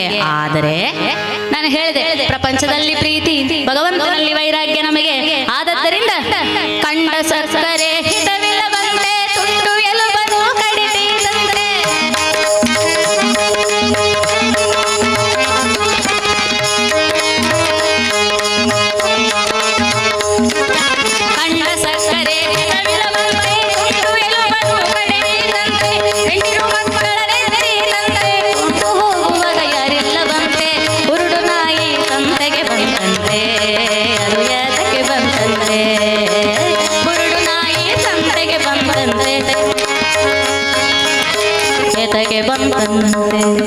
ಎಷ್ಟು ಸುಂದರವಾಗಿ ಹೇಳ್ತಾ ಇದ್ದಾರೆ. ಹರಿನಾಮ ಸ್ಮರಣೆ ಬನ್ರಪ್ಪ, ಬನ್ನಿ ಬನ್ನಿ ಬನ್ನಿ, ಅನಂತ ಶಯನ ದೇವಸ್ಥಾನದಲ್ಲಿ ಇವತ್ತು ಹರಿಕತೆ ಇಟ್ಟಿದ್ದಾರೆ ಅಂತ ಹೇಳಿದ್ರೆ ಒಂದಷ್ಟು ಕುರ್ಚಿ ಕಾಣಿಸ್ತಾ ಉಂಟು. ಅಷ್ಟು ಕುರ್ಚಿಗೆ ಸ್ವಲ್ಪ ಜನ ಕಡಿಮೆ ಇದ್ದಾರೆ. ಬೇಡಪ್ಪ, ಇವತ್ತು ಲಕ್ಷ್ಮೀ ವಾರಮ್ಮ ಇದ್ದಾಳೆ, ಭಾಗ್ಯಲಕ್ಷ್ಮಿ ಬರ್ತಾರೆ. ನಮ್ಮ ಮನೆಗೆ ಎಷ್ಟು ಜನ ಲಕ್ಷ್ಮಿ ಅಂದ್ರೆ ಮುಸ್ಸಂಜೆ ಹೊತ್ತಿಗೆ ಬರುದು ಗೊತ್ತುಂಟಾ ನಿಮಗೆ? ಆ ಲಕ್ಷ್ಮಿ ಅಂದ್ರನ್ನೆಲ್ಲ ಎದುರುಗೊಳ್ಬೇಕಲ್ಲಪ್ಪ. ಹರಿಕತ್ತಲ್ಲಿ ಹೋಗಿ ಕೂತ್ರೆ ಯಾವ ಲಕ್ಷ್ಮಿ ಬರ್ತಾರೆ? ಹರಿದಾಸರಿಗೆ ಮಾತ್ರ ಲಕ್ಷ್ಮಿ ಬರುತ್ತೆ. ಅವ್ರು ತಗೊಂಡು ಹೋಗಿ ಬಿಡ್ತಾರೆ ಅಷ್ಟೇ, ನಾವು ಬರೋದಿಲ್ಲ ಅಂತ ಹೇಳ್ತಾರೆ. ನೋಡ್ರಿ, ಇಷ್ಟು ಜನ ಇಲ್ಲಿ ತುಂಬಾ ಸಂಖ್ಯೆಯಲ್ಲಿ ಸೇರಿದ್ದೀರಿ. ನಮಸ್ಕಾರ ನಿಮಗೆಲ್ಲರಿಗೂ ಕೂಡ. ಆದ್ರೆ ವಿಚಾರ ಹೇಳಿರುವಂತದ್ದು ನಾನು ಕಂಡ ಸಕ್ಕರೆ ಭಗವಂತನ ನಾಮಸ್ಮರಣೆ, ಹೆಜ್ಜೆನು ಸವಿದುಂಡು ಸದ್ಭಕ್ತಿಯಲ್ಲಿ ಪಾಡು ಅಂತ ಹೇಳಿದ್ರಲ್ವ ಆವಾಗ. ಅಂದ್ರೆ ಇದೆ, ಕಂಡ ಸಕ್ಕರೆ ಹಿತವಿಲ್ಲವಂತೆ. ಯಾರಪ್ಪ ಕೈ ಮೇಲೆ ಮಾಡಿ ಭಜನೆ ಮಾಡುವಂತದ್ದು? ಅದೆಲ್ಲ ಆಗ್ಲಿಕ್ಕಿಲ್ಲ ನಮ್ಮ ಕೈಯಲ್ಲಿ. ತುಂಡು ಎಲುಬನು ಕಡಿದಿದ್ದಂತೆ, ದೇಹಕ್ಕೆ ಬಿದ್ದಿದ್ದಂತೆ. ನನಗೆ ಹೆಂಡತಿ ಇದ್ದಾಳೆ, ಮಕ್ಕಳಿದ್ದಾಳೆ, ಗಂಡ ಇದ್ದಾನೆ, ಸೌಭಾಗ್ಯ ಉಂಟು, ಐಶ್ವರ್ಯ ಉಂಟು, ಆಸ್ತಿ ಉಂಟು. ಆದ್ರೆ 3 ದಿನದ ಬಾಳು ಅಂತ ಹೇಳಿದ್ರು. ಒಂದ್ ದಿವಸ ಬರ್ಲಿಕ್ಕೆ, ಒಂದ್ ದಿವಸ ಇರ್ಲಿಕ್ಕೆ, ಒಂದ್ ದಿವಸ ಹೊರಟು ಹೋಗ್ಲಿಕ್ಕೆ.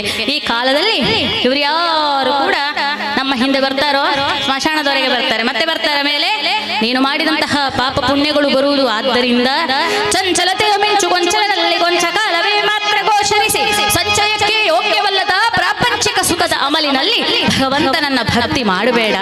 ನೀನು ಹಾಗೆ ಮಾಡಿದೆ ಅಂತ ಆದ್ರೆ ಕುರುಡು ನಾಯಿ ಸಂತೆಗೆ ಬಂದ ಹಾಗೆ ಅಂತ ಹೇಳಿ ಅಜ್ಞಾನಿಯಾದಂತಹ ಸಂಸಾರಿಯನ್ನ ಎಚ್ಚರಿಸುತ್ತಾ ಇದ್ದಾರೆ ದಾಸರು. ಹಾಗಾದ್ರೆ ಏನು ಮಾಡಬೇಕು? ವೈರಾಗ್ಯ ಭಕ್ತಿಯನು ಹರಿಯಲ್ಲಿ ಬೇಡು. ಭಗವಂತ ನೀನು ಬೇಕು ನನಗೆ, ಪ್ರಪಂಚ ಸಾಕು ನನಗೆ ಅಂತ ಆಗಬೇಕು. ಅದನ್ನ ವೈರಾಗ್ಯ ಅಂತ ಹೇಳ್ತಾರೆ. ನಮ್ಮವರ ಜೊತೆಯಲ್ಲಿ ಎಷ್ಟು ಸ್ನೇಹದಿಂದಿದ್ದೇವೋ ಅದರ 2 ಪಾಲು ಸ್ನೇಹವನ್ನ ಭಗವಂತನ ಮೇಲಿಡುವಂತದ್ದೇ ಭಕ್ತಿ, ವೈರಾಗ್ಯ ಅಂತ ಕರೆಯಲ್ಪಡುತ್ತದೆ. ನಮಗೆ ಸುಮಾರು ವೈರಾಗ್ಯ ಎಲ್ಲ ಕಾಣಲಿಕ್ಕೆ ಸಿಗ್ತದಪ್ಪ. ಅಭಾವ ವೈರಾಗ್ಯ, ಪ್ರಸೂತಿ ವೈರಾಗ್ಯ, ಸ್ಮಶಾನ ವೈರಾಗ್ಯ, ಹೀಗೆಲ್ಲ ಉಂಟು ನೋಡಿ. ಒಂದು ಹೆಂಡತಿ ಹೇಳಿದ್ಲಂತೆ, ಕಾರ್ಕಳಪೇಟೆಗೆ ಹೋಗ್ತಾ ಇದ್ದೀರಿ, ಹಲಸಿನಕಾಯಿ ಉಂಟಾ ನೋಡಿ, ಸ್ವಲ್ಪ ಹಣ್ಣಾಗಿರ್ಬೇಕು, ಚೆನ್ನಾಗಿರ್ಬೇಕು, ಒಂದನ್ನು ತೆಕ್ಕೊಂಡು ಬನ್ನಿ ಅಂತ. ಇವನು ಹೋದ ಒಂದು ಅಂಗಡಿಗೆ. ಒಳ್ಳೆ ಹಣ್ಣಾದ ಗುಜ್ಜೆ ಉಂಟಾ? ಹಾ ಉಂಟು. ಎಷ್ಟು ರೇಟ್ ಅದಕ್ಕೆ? 200 ರೂಪಾಯಿ. ಎಂತ 200 ರೂಪಾಯಿ? ನಮ್ಮ ಊರಿಗೆ ಹಳ್ಳಿಗೆ ಹೋದ್ರೆ ಇಂಥದ್ದು 200 ತಕೊಂಡು ಬರ್ತೇನೆ ನಾನು. ಎಂತದ್ದು ಹಣ್ಣು? ಹೊರಗಿಂದ ಮುಳ್ಳು, ಒಳಗಿಂದ ಅಂಟು, ತಿಂದ್ರೆ ಹೊಟ್ಟೆಗೆ ಅಜೀರ್ಣ. ನನಗೆ ಬೇಡ ಹಣ್ಣು. ಯಾಕೆ ಅಂತ ಹೇಳಿದ್ರೆ 200 ರೂಪಾಯಿ ಮೇಲೆ ಪ್ರೀತಿ, ಹಣ್ಣಿನ ಮೇಲೆ ವೈರಾಗ್ಯ. ಅದಕ್ಕೆ ಅಭಾವ ವೈರಾಗ್ಯ ಅಂತ ಹೇಳುವಂಥದ್ದು. ಮನೇಲಿ ಹೋದ, ಸಿಕ್ಕಿತೇನ್ರಿ ಹಣ್ಣು ತಗೊಂಬಂದ್ರ ಅಂತ ಕೇಳುವಾಗ ಎಂತದದು ಅವನಿಗೆ ಒಮ್ಮೆ ಹೇಳಿ ಬಂದದ್ದು, ಒಳ್ಳೇದಿಲ್ಲ ಒಳ್ಳೇದಿಲ್ಲ ಅದೆಲ್ಲ ತಿನ್ನಬಾರದು, ಹೊಟ್ಟೆಗೆ ಹಾಳು ಅಂತ ಹೇಳುವಾಗ ಎಷ್ಟು ರೂಪಾಯಿ ಹೇಳಿ ಮತ್ತೆ ಮಾತಾಡಿ ನಿಮ್ಮದು ಯಾವತ್ತಿದೇ ಆಯ್ತು, ಬರೇ ಕುರೆ ನೀವು ಅಂತ ಬೈತಾಳ. 200 ರೂಪಾಯಿ ಮಾರೈತಿ, ಹೌದಾ ನಾನು ಕೊಡ್ತೇನೆ 200 ರೂಪಾಯಿ ತಗೊಂಡು ಬನ್ನಿ ಹೋಗಿ, ನನಗೆ ಹಲಸಿನ ಹಣ್ಣು ತಿನ್ಬೇಕಂತ ಆಗಿದೆ ಅಂತ ಹೇಳುವಾಗ ಓ ನೀನ್ ಕೊಡ್ತೀಯ 200 ರೂಪಾಯಿ ಅಂತ ಹೋದ. ನೋಡ ಹಣ್ಣು ಕೊಡೋದು 200 ರೂಪಾಯಿ ಆದ್ರೆ 200 ರೂಪಾಯಿ. ಮನೆಗೆ ತಂದ ಕೂಡಲೇ ಎಷ್ಟು ಚಂದ ಅಲ್ಲ, ಮುಟ್ಲಿಕ್ಕೆ ಲಾಯ್ಕಾಗ್ತದೆ, ಎಲ್ಲಿಯಾದ್ರೂ ತುರಿಸುವಲ್ಲಿ ಮುಟ್ಟಿದ್ರೆ ತುರಿಸುದು ಕೂಡ ಹೋಗ್ತದಪ್ಪ, ಎಷ್ಟು ಚೆನ್ನಾಗಿದೆ, ಮುಳ್ಳು ಮುಳ್ಳಾದ ಮೈ ಅಲ್ಲ, ಅಂಟಿದ್ರು ತೊಂದರೆ ಇಲ್ಲಪ್ಪ, ಕೈಗೆ ಒಳ್ಳೆ ತೆಂಗಿನೆಣ್ಣೆ ಎಲ್ಲ ಹಚ್ಚಿಕೊಂಡು ಮುಟ್ಟಬಹುದು, ತಿಂದ್ರೆ ಅಷ್ಟು ಶಾಂತ ಆಗ್ತದೆ, ಗೊತ್ತಾಯ್ತಲ್ಲ. ಹಸಿದು ಹಲಸು ಉಂಡು ಮಾವು ಅಂತ ಹೇಳ್ತಾರೆ, ಆದ ಕಾರಣ ಹಸಿವಿಗಿಂತ ಮೊದಲು ತಿನ್ನಬೇಕು, ಏನಾಗುದಿಲ್ಲ ಹೊಟ್ಟೆಗೆ. ನೋಡಿ ಹೇಗೆ ಪ್ಲೇಟ್ ಬದಲಾದದ್ದಂತ ಹೇಳಿ. ಆದ್ದರಿಂದ ಹೇಳುವಂಥದ್ದು ಏನು ಅಂತ ಹೇಳಿದ್ರೆ, ನಾವು ಹೀಗೆ ಬದುಕ್ತಾ ಇದ್ದೇವೆ ಲೋಕದಲ್ಲಿ. ಅಭಾವ ವೈರಾಗ್ಯ, ನಮ್ಮಲ್ಲಿ ದುಡ್ಡಿಗೆ ಅಭಾವ ಇದ್ರೆ ಆ ವಸ್ತುವಿನ ಮೇಲೆ ವೈರಾಗ್ಯ. ನಮ್ಮಲ್ಲಿ ದುಡ್ಡು ಉಂಟಾ, ನಮಗೆ ಕೊಂಡುಕೊಳ್ಳುವ ಸಾಮರ್ಥ್ಯ ಉಂಟಾ, ಆಗ ನಮಗೆ ಅದು ಹಿತ ಆಗುತ್ತದೆ. ಇನ್ನು ಪ್ರಸೂತಿ ವೈರಾಗ್ಯ, ಒಂದು ಮಕ್ಕಳನ್ನು ಹೆರಬೇಕಾದ್ರೆ ಆ ತಾಯಂದ್ರಿಗೆ ಬರುವ ಕಷ್ಟ ನೋಡಿದ್ರೆ ಅವಳು ಹೇಳ್ತಾಳೆ, ದೇವರೇ ಈ ಜನ್ಮಕ್ಕೊಂದು ಮಗು ಸಾಕಿನ ನನಗೆ ಬೇಡ ಅಂತ. ಆದ್ರೆ ಮಕ್ಕಳು ಹುಟ್ಟಿದ ಮೇಲೆ ಅದರ ಮೇಲಿನ ಪ್ರೀತಿಯಲ್ಲಿ ಪಟ್ಟಿರುವಂತಹ ಕಷ್ಟ ಮರೆತು ಹೋಗ್ತದೆ. ಇನ್ನು ನಮ್ಮ ಪಕ್ಕದ ಮನೆಯವರು ಸಾಯ್ಬೇಕು, ಆಗ ಅವರೊಟ್ಟಿಗೆ ಒಮ್ಮೆ ಸ್ಮಶಾನಕ್ಕೆ ಹೋಗಿಬಿಡೋಕೆ, ಎಂತ ಮಾರಿ ಎಲ್ಲ 4 ದಿನದ ಬಾಳ ಅಲ್ಲ, ಇಲ್ಲಿ ಬಂದದ್ದು ಅಂತೇಳಿ ಬೆಳಿಗ್ಗೆ ನೋಡಿದ್ದೇನೆ, ಅವ ಕಾಲೇಜಿಗೆ 2 ವೀಲರ್ ಅಲ್ಲಿ ಬಂದದ್ದು, ಸಂಜೆ ಹೋದಾಗ ಓದದ್ದು, ಎಂತ ಅವಸ್ಥೆ ಮಾರಿ. ನಾಳೆ ನಾವು ಸಹ ಅಷ್ಟೇ ಅಲ್ಲ, 3 ದಿನ ಯಾರಿಗೆ ಗೊತ್ತುಂಟು ಯಾರಿಗೆ ಅಷ್ಟೊತ್ತಿಗೆ. ನೋಡಿ ಎಂತ ವೈರಾಗ್ಯದ ಮಾತು. ಮರುದಿವಸ ಬೆಳಿಗ್ಗೆ ಆಗುವಾಗ ಸತ್ತವ ಮೇಲೆ ಹೋದ, ನಾವು ನಮ್ಮ ಕೆಲಸಕ್ಕೆ ಹೋದೆವು. ಇದು ಈ ತರದ್ದು ವೈರಾಗ್ಯ. ಏನೋ ಅಭಾವ ವೈರಾಗ್ಯ, ಪ್ರಸೂತಿ ವೈರಾಗ್ಯ, ಸ್ಮಶಾನ ವೈರಾಗ್ಯ ಎಲ್ಲ ಉಂಟು.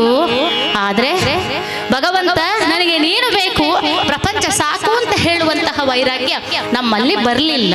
ಅದನ್ನು ಬರೆಸ್ಕೋ, ಶ್ರವಣ ಮನನಾದಿಗಳಿಂದ ಅದನ್ನು ಬರೆಸಿಕೊಂಡಾಗ ಏನಾಗುತ್ತದೆ, ಆ ಭಗವಂತ ಲಭ್ಯ ಆಗುತ್ತಾನೆ. ಹಾಗಾದ್ರೆ ದಾಸರೇ, ನೀವು ಹೇಳಿದ ಎಲ್ಲ ವೈರಾಗ್ಯಗಳು ನಮ್ಮಲ್ಲಿ ಆಗಾಗೆ ಇಣಕ್ತಾ ಇರ್ತದೆ.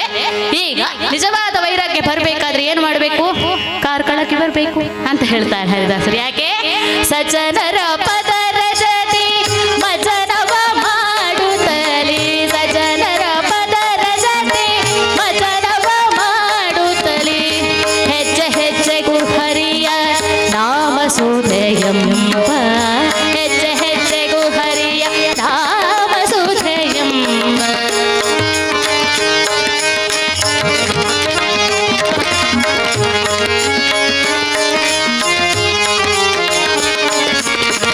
ಹೆಜ್ಜೆನು ಸವಿದುಂಟು ಸದ್ಭಕ್ತಿ ಮದವೇರಿ, ಸಜ್ಜಗೆ ಹರಿನಾಮ ಹರ್ಷಿಸುತ್ತ ಪಾಡು. ವಿಠಲ ವಿಠಲ ವಿಠಲ ವಿಠಲ ವಿಠಲ ವಿಠಲ ಜಯ ಜಯ ವಿಠಲ.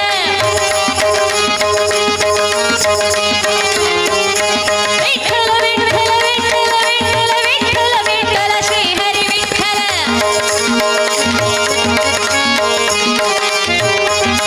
ವಿಠಲ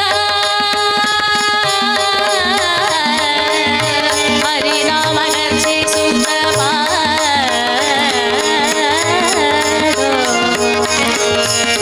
ಇಷ್ಟು ಮಾಡಿದ್ರೆ ಭಗವಂತ ಬೇಕು ಅಂತ ಆಗ್ತದೆ, ಪ್ರಪಂಚ ಸಾಕು ಅಂತ ಆಗುತ್ತದೆ. ಆ ತರದ ಜ್ಞಾನ ವೈರಾಗ್ಯ ಪೂರಿತವಾದಂತಹ ಭಕ್ತಿಯನ್ನ ಭಗವಂತನಲ್ಲಿ ತೋರಿದಾಗ ಆ ಭಗವಂತ ನಮ್ಮ ರಕ್ಷಣೆಗೆ ಓಡೋಡಿ ಬರ್ತಾನೆ. ನೋಡಿ, ಆವಾಗ ನಮಗ ಭಯ ಇಲ್ಲ.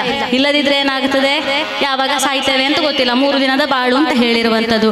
ಕಾಲನ ದೂತರ ಕಾಲಿಗೆ ಬಿದ್ದರೆ ನಾಳೆಗೆ ಬಿಡುವರೆ ನೋಡು. ನಾನಾಗ್ಲೇ ಹೇಳಿದೆ, ನನ್ನ ಸೊಸೆ ಗರ್ಭಿಣಿಯಾಗಿದ್ದಾಳೆ, ಮಗು ಗಂಡ ಹೆಣ್ಣ ನೋಡಿ ಬರ್ತೇನೆ. ಅಯ್ಯೋ ಮನೆ ಕಟ್ಟಿದ್ದೇನೆ ನಾನು, ನಾಳಿದು ಮಾರೆ 14ಕ್ಕೆ ಮನೆ ಒಕ್ಲು, ಓ ಯಮ ಧರ್ಮರಾಯ, ಆಮೇಲೆ ಬಂದು ನನ್ನನ್ನು ಕರ್ಕೊಂಡು ಹೋಗು ಅಂತ ಹೇಳಿದ್ರೆ ಅವ ಕೇಳ್ತಾನ?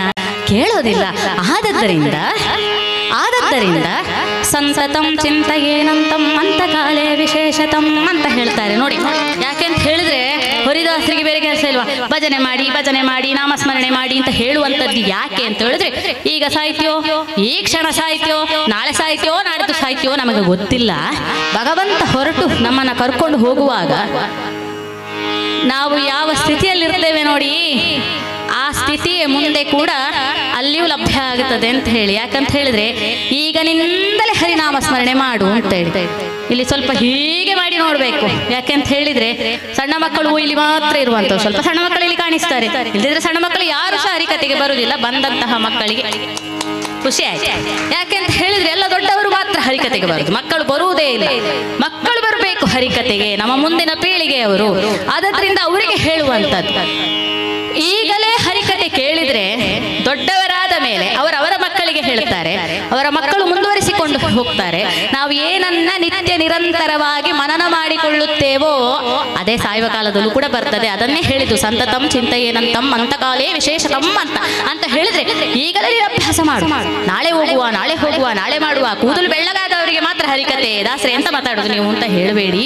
ಯಾಕೆ ಅಂತ ಹೇಳಿ ಅಭ್ಯಾಸ ಅಣತು ಕೌಂತೆಯ, ನೀನು ಅಭ್ಯಾಸ ಬಲದಲ್ಲಿ ಬದುಕುವಂತವ. ನೋಡಿ, ನಮ್ಮ ಮನೆಯಲ್ಲಿ, ಬೇರೆಯವರ ಮನೆ ಅಲ್ಲ, ನಮ್ಮ ಮನೆಯಲ್ಲಿ ಅಡಿಗೆ ಮನೆಯಿಂದ ಹಾಲಿಗೆ ಹೋಗ್ತೇವೆ, ಮಧ್ಯದ ಹಾಲಿನಿಂದ ಮತ್ತೆ ನಮ್ಮ ರೂಮಿಗೆ ಹೋಗ್ತೇವೆ. ಇಷ್ಟು ಹೋಗುವಾಗ ಕರೆಂಟ್ ಹೋದ್ರೆ ನಮ್ಮ ಮನೆಯಲ್ಲಿ ಹೋಗ್ಲಿಕ್ಕೆ ಆಗ್ತದೆ, ಕರೆಂಟ್ ಇಲ್ಲದಿದ್ರು ಕೂಡ. ಹೌದಲ್ವಾ? ನಮಗೆ ಗೊತ್ತಿದೆ ಕರೆಂಟ್ ಇಲ್ಲದಿದ್ರು ಯಾವ ರೂಮ್ ಎಲ್ಲಿದೆ ಅಂತ ಹೇಳಿ. ಯಾಕೆ? ಅಭ್ಯಾಸ ಬಲ. ಇನ್ನೊಬ್ಬರ ಮನೆಗೆ ಹೋದ್ರೆ ಗೋಡೆಗೆ ಡಿಕ್ಕಿ ಹೊಡೆದು ನಾವು ಮತ್ತೆ 3 ದಿವಸ ಆಸ್ಪತ್ರೆಯಲ್ಲಿ ಕೂತ್ಕೊಳ್ಬೇಕಾಗಿತ್ತು. ಎಷ್ಟು ಸಣ್ಣ ವಿಷಯ ನೋಡಿ, ಅಧ್ಯಾತ್ಮ ಇರುವಂತದ್ದೆಲ್ಲ ಇಷ್ಟು ಸಣ್ಣ ಸಣ್ಣ ವಿಷಯದಲ್ಲಿಯೇ ಇರುವಂತದ್ದು. ಗೊತ್ತಾಯ್ತಲ್ಲ? ಯಾಕೆಂತ ಹೇಳಿದ್ರೆ ಅಭ್ಯಾಸ ಒಂದು ಸಲ ಮನಸ್ಸಿಗೆ ಮಾಡಿಸಿದರೆ ಅಭ್ಯಾಸದ ಹಾಗೆ ಅದು ನಡೆಯುತ್ತದೆ ಅಂತ ಹೇಳಲಿಕ್ಕೆ ನಾವೇ ಸಾಕ್ಷಿ. ಬೇರೆಯವರು ಯಾಕೆ ಬೇಕು? ಒಂದು ಅಜ್ಜ ಒಂದು ಕತೆ ಹೇಳ್ತಾನೆ, ಮತ್ತೆ ಕಥೆಯನ್ನ ಪ್ರಾರಂಭ ಮಾಡುವ. ಮಕ್ಕಳಿದ್ದಾರೆ, ಮಕ್ಕಳಿಗೋಸ್ಕರ ಒಂದು ಕತೆ ಆಗ್ಬೋದಲ್ಲ? ಒಂದು ಅಜ್ಜ ಜೀವಮಾನ ಪೂರ್ತಿ ದುಡ್ಡು ಮಾಡುವುದರಲ್ಲಿ, ತಾನು ಎಲ್ಲ ವಸ್ತುಗಳನ್ನು ಸಂಪಾದನೆ ಮಾಡುವುದರಲ್ಲಿ ಜಿಪುಣನಾಗಿ ಇದ್ದವ. ದೇವರನ್ನು ಒಂದು ದಿವಸಕ್ಕೂ ನೆನಪು ಮಾಡಲಿ, ಸಾಯ್ಲಿಕ್ಕೆ ಆಯ್ತು. ಆಸ್ತಿ ಎಲ್ಲಿ ಬರ್ದಿಡ್ತಾ ಇದ್ದಾನೆ, ಎಲ್ಲೆಲ್ಲಿ ಆಸ್ತಿ ಉಂಟು ಅಂತ ಮಕ್ಕಳಿಗೆ ಗೊತ್ತಿಲ್ಲ. ಆದ್ರೂ ಕೂಡ ಮಕ್ಕಳು, ಮೊಮ್ಮಕ್ಕಳು, ಮರಿಮಕ್ಕಳು ಎಲ್ಲ ಚಿಕ್ಕ ಚಿಕ್ಕ ಮಕ್ಕಳು ನಿಮ್ಮಾಗಿ ಎಲ್ಲ ಸೇರಿದ್ರು. ಅಜ್ಜ ಸಾಯ್ಲಿಕ್ಕೆ ಆಯ್ತು, ನೋಡ್ತಾ ಇದ್ದಾನೆ.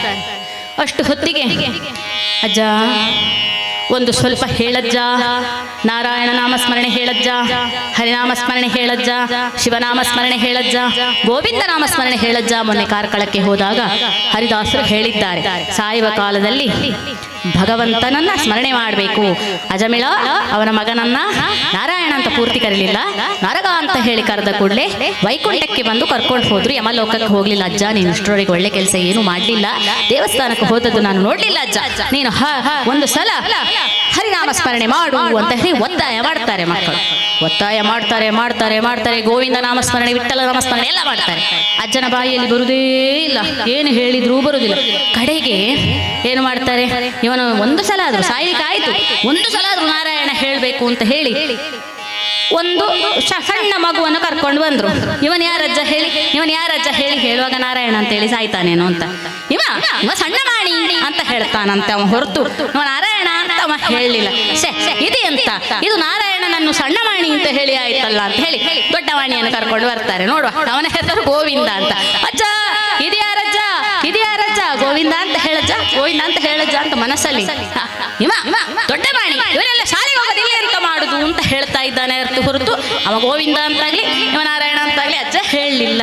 ಇನ್ನೆಂತ ಮಾಡು, ನಾರಾಯಣ ಅಂತ ಹೇಳಲಿಲ್ಲಲ್ಲ ಅಂತ ಹೇಳಿ ಸರಿ ಅಜ್ಜ ಇದೆಂತ ಅಜ್ಜ, ಇದು ಎಂತ ಅಜ್ಜ ಅಂತ ಹರಿವಾಣವನ್ನ ಹಿಡ್ಕೊಂಡು ಬಂದು ಹೇಳ್ತಾರೆ. ಅಜ್ಜ ಇದೆಂತ ಅಜ್ಜ ಹೇಳಿ, ಅಜ್ಜ ಇದೆಂತ ಅಜ್ಜ ಅಂದ್ರೆ ಹೌದಾ, ಅದು ಎಲ್ಲಾರು ಹರಿ ಅಂತ ಹೇಳುವಾಗ ಸತ್ತೋದ್ರೆ ಹರಿನಾಮ ಸ್ಮರಣೆ ಆಯ್ತಲ್ಲ, ಹರಿವಾಣ ಅಂತ ಹೇಳುದು ಬೇಡ ಅಂದ್ರೆ ಅದು ತಟ್ಟೆ, ಅದನ್ನೇಕೆ ತಕೊಂಡು ಬಂದೆ ಅಂತ ಹೇಳಿ ಬೈತಾನಂತೆ ಹೊರತು ಹರಿವಾಣ ಅಂತ ಹೇಳಲಿಲ್ಲ. ಸರಿ, ಕಡೆಗೆ ಒಂದು ನಾಯಿಯನ್ನು ಕರ್ಕೊಂಡು ಬಂದ್ರು. ಯಾಕೆ? ನಾ ಎಂದರೆ ನಾರಾಯಣ ದೇವರು ಅಜ್ಜ, ಈ ಅಂದ್ರೆ ಈಶ್ವರ. ಹೇ ನೋಡ, ನೀನು ನಾರಾಯಣ ಹೇಳ್ತಾ ಇರು, ನೀನು ಈಶ್ವರ ಅಂತ ಹೇಳ್ತಾರೆ. ನಾರಾಯಣ ಈಶ್ವರ, ನಾರಾಯಣ ಈಶ್ವರ ಅಂತ ಮಕ್ಕಳು ಹೇಳಲಿಕ್ಕೆ ಶುರು ಮಾಡಿದ್ರು ಗುಂಪು ಕಟ್ಟಿಕೊಂಡು. ಯಾಕೆ? ನಾ ಈ ಒಂದೊಂದು ಅಕ್ಷರ ಬಂದ್ರೆ ಸಾಕು. ಅಜಮಿಳನಿಗೆ ಒಬ್ಬ ನಿಮಗೆ ಗೊತ್ತಿಲ್ಲ, ವಿದುಳ ಅಂತ ಒಬ್ಬ ಇದ್ದಂತೆ, ಅವನ ಮಗನ ಹೆಸರು ಹರಗು ಅಂತ. ಅವ ಸಾಯುವ ಕಾಲದಲ್ಲಿ ಹರಗು ಅಂತ ಕರೀಲಿಕ್ಕೆ ಹೋಗಿ ಹರ ಅಂತ ಮಾತ್ರ ಆಗಿ ಹೊರಗ 3 ದಿವಸ ಕೈಲಾಸದಲ್ಲಿ ಇರ್ಲಿಕ್ಕೆ ಬಿಟ್ಟಿದ್ದಾನಂತೆ. ಕೈಲಾಸ ಕಂಡ ಮೇಲೆ ಮತ್ತೆ ನರಕ ಉಂಟ.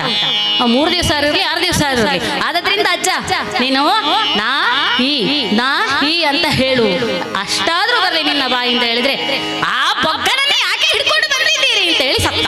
ಗೊತ್ತಾಯ್ತಲ್ಲ? ಆದ್ರಿಂದ ಹೇಳಿತು ಸಂತತಂ ಚಿಂತೆಯೇನಂತಂ ಮಂತಕಾಲೇ ವಿಶೇಷತಂ. ನೀನು ಅಭ್ಯಾಸ ಮಾಡಿಕೊಳ್ಳದೆ ಇದ್ರೆ ನಿನ್ನ ಎದುರು ಬಂದು ಡಂಗುರ ಹೊಡೆದು ಹೇಳಿದ್ರು ಕೂಡ ನಿನಗೆ ಭಗವಂತ ಭಗವಂತನ ನಾಮಸ್ಮರಣೆ ಮಾಡಬೇಕು ಅಂತ ಆಗುವುದಿಲ್ಲ.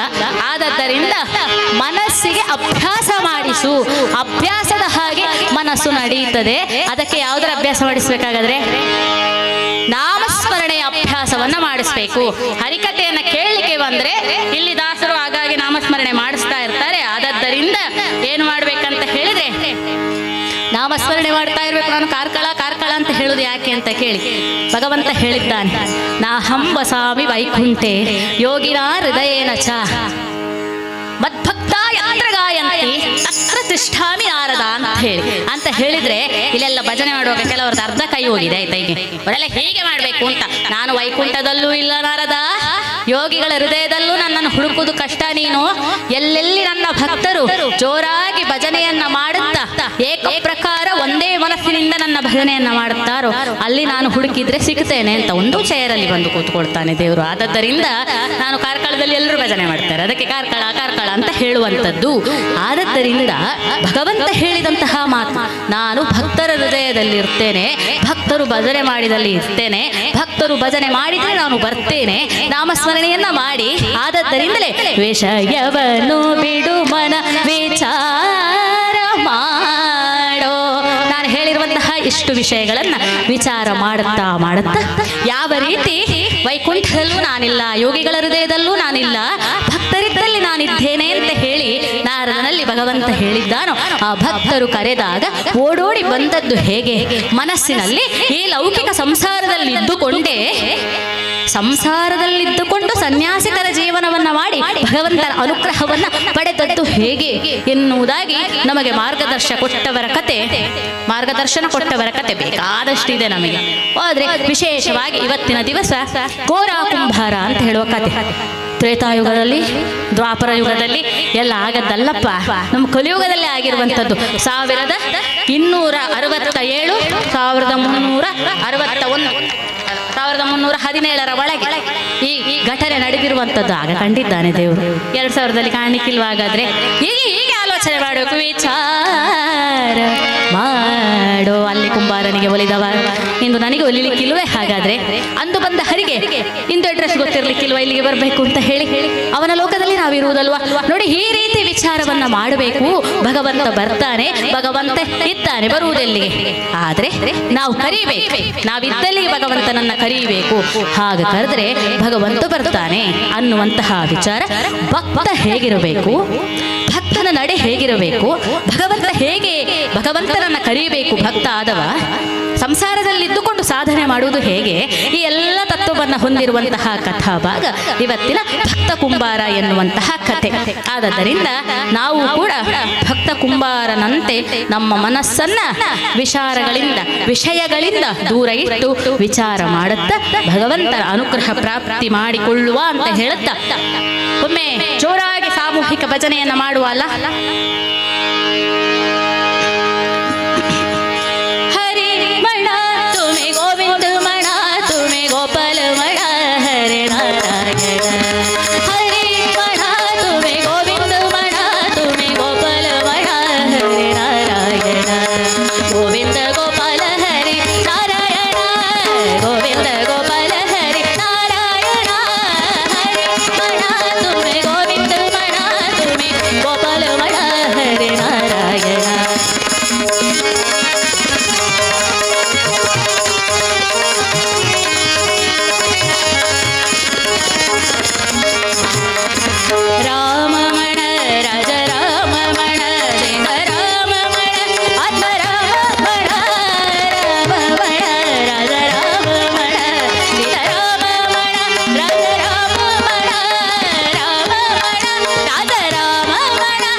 ತೆರಡೋಕಿ ಗ್ರಾಮದಿ ವಾಸವಾಗಿರುವ ಘೋರ ಕುಂಬಾರ ಮಹಾಭಕ್ತ.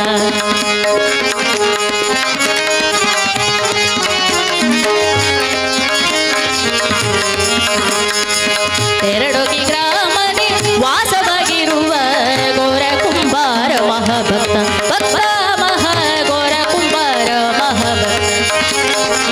ತೀರದ ವಿಷಯದ ಬಯಕೆಯ ಜಯಿಸಿ, ತೀರದ ವಿಷಯದ ಬಯಕೆಯ ಜಯಿಸಿ, ಪರತತ್ವವನ್ನು ತಿಳಿದಿಹ ಸಾಹಸಿ, ಪರತತ್ವವನ್ನು ತಿಳಿದಿಹ ಸಾಹಸಿ, ಸತತವು ವಿಠಲನ ಮನದಲ್ಲಿ ಸ್ಮರಿಸುತ್ತ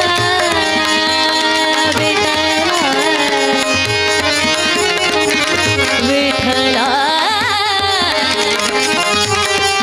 ಸತತವು ವಿಠಲನ ಮನದಲ್ಲಿ ಧ್ಯಾನಿಸುತ್ತ, ಸತತವು ವಿಠಲನ ಮನದಲ್ಲಿ ಧ್ಯಾನಿಸುತ್ತ, ತನುಮನು ಧನವನು ದೇವ ಗರ್ಪಿಸುತ್ತ, ತನುಮನ ಧನವನು ದೇವ ಗರ್ಪಿಸುತ್ತ, ತೆರಡೋಗಿ ಗ್ರಾಮದಿ ವಾಸವಾಗಿರುವ ಘೋರ ಕುಂಬಾರ ಮಹಾಭಕ್ತ. ಘೋರ ಕುಂಬಾರ ಮಹಾಭಕ್ತ. ಘೋರ ಕುಂಬಾರ ಮಹಾಭಕ್ತ. ತೆರಡೋಗಿ ಎನ್ನುವಂತಹ ಗ್ರಾಮದಲ್ಲಿ ಕುಂಬಾರನ ವೃತ್ತಿಯನ್ನ ಮಾಡುತ್ತಿರುವಂತಹ ಮಣ್ಣಿನ ಮಡಕೆಗಳನ್ನ ಆಯಾಯ ದಿವಸಕ್ಕೆ ಎಷ್ಟೆಷ್ಟು ಬೇಕೋ ಅಷ್ಟನ್ನ ಮಾತ್ರ ಮಾರುತ್ತಾ ತನ್ನ ಜೀವನವನ್ನ ಸುಖವಾಗಿ, ಬಡತನದಲ್ಲೂ ಕೂಡ ಸುಖವಾಗಿ ಕಳೆಯುತ್ತಿರುವಂತವ ಘೋರ ಕುಂಬಾರ. ಘೋರ ಅಂತವನ ಹೆಸರು. ಪಂಡರಾಪುರದ ವಿಠಲನ ಮಹಾಭಕ್ತನಾಗಿರತಕ್ಕಂತಹ ಘೋರನಿಗೆ ಓರ್ವಳು ಪತ್ನಿ ಇದ್ದಾಳೆ, ಗಂಗಾ ಅಂತ ಅವಳ ಹೆಸರು. ನೋಡಿ, ಪತಿಗೆ ಅನುಕೂಲೆಯಾಗಿರುವಂತಹ ಪತಿಗೆ ಹಿತಳಾಗಿ ಆತ ಮಾಡುತ್ತಿರುವಂತಹ ಕಾರ್ಯಗಳಿಗೆ ಸಹಾಯಕಳಾಗಿರುವಂತಹ ಪತಿವ್ರತ ಶಿರೋಮಣಿ ವಿಠಲನನ್ನ ಘೋರ ನಂಬಿದ್ರೆ ಗಂಗನಿಗೆ ವಿಠಲನ ಮೇಲೆ ಏನು ಬೇಜಾರಿಲ್ಲ. ಆದ್ರೆ ಪತಿಯೇ ಪರದೈವ ಅಂತ ಹೇಳಿ ತನ್ನ ಗಂಡನನ್ನೇ ದೇವರು ಅಂತ ಹೇಳಿ ತಿಳ್ಕೊಂಡು ಬಾಳ್ತಾ ಇದ್ದವಳು ಗಂಗಾ. ಆದ್ರೆ ಮನಸ್ಸಿನಲ್ಲಿ ಒಂದೇ ಒಂದು ಚಿಂತೆ, ಏನದು? ಮಕ್ಕಳಿಲ್ಲ. ಮದುವೆಯಾಗಿ ಸುಮಾರು ವರ್ಷ ಆಗಿದೆ, ನಮಗೂ ಮಕ್ಕಳಾಗ್ಲಿಲ್ಲ ಅಂತ ಹೇಳುವಂತಹ ಬೇಸರ. ಅದೊಂದು ಚಿಂತೆ ಬಿಟ್ರೆ ಮತ್ತೆ ಉಳಿದಂತಹ ಚಿಂತೆ ಇರುವಂತದ್ದು ಭಗವಂತನ ಚಿಂತೆ ಮಾತ್ರ. ಆ ಘೋರನಿಗೆ ವಿಠಲ ಅಂತ ಹೇಳಿದ್ರೆ ಪಂಚಪ್ರಾಣ. ನಿತ್ಯವೂ ಕೂಡ ಆ ವಿಠಲನ ಭಜನೆಯನ್ನ ಮಾಡುತ್ತಾ ಹಾಡುತ್ತಾ ಆತನನ್ನೇ ಆಲೋಚನೆ ಮಾಡುತ್ತಾ ಇರ್ತಾನೆ ಆ ವಿಠಲ.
ಲಕ್ಷಣವನ್ನ ಘೋರನಲ್ಲಿ ನೋಡಬೇಕು ಅಂತ ಹೇಳ್ತಾ ಇದ್ದಾರೆ. ಅಂತ ಹೇಳಿದ್ರೆ ಈ ಭಕ್ತ ಅಂತ ಹೇಳಿ, ನಾನು ಅನಂತ ಪದ್ಮನಾಭ ದೇವರದ್ದು ಮಹಾಭಕ್ತಳು ಗೊತ್ತುಂಟಾ ಅಂತ ಹೇಳಿ ನಾನು ಹೇಳಿಕೊಳ್ಳಿಕ್ಕಾಗೋದಿಲ್ಲ.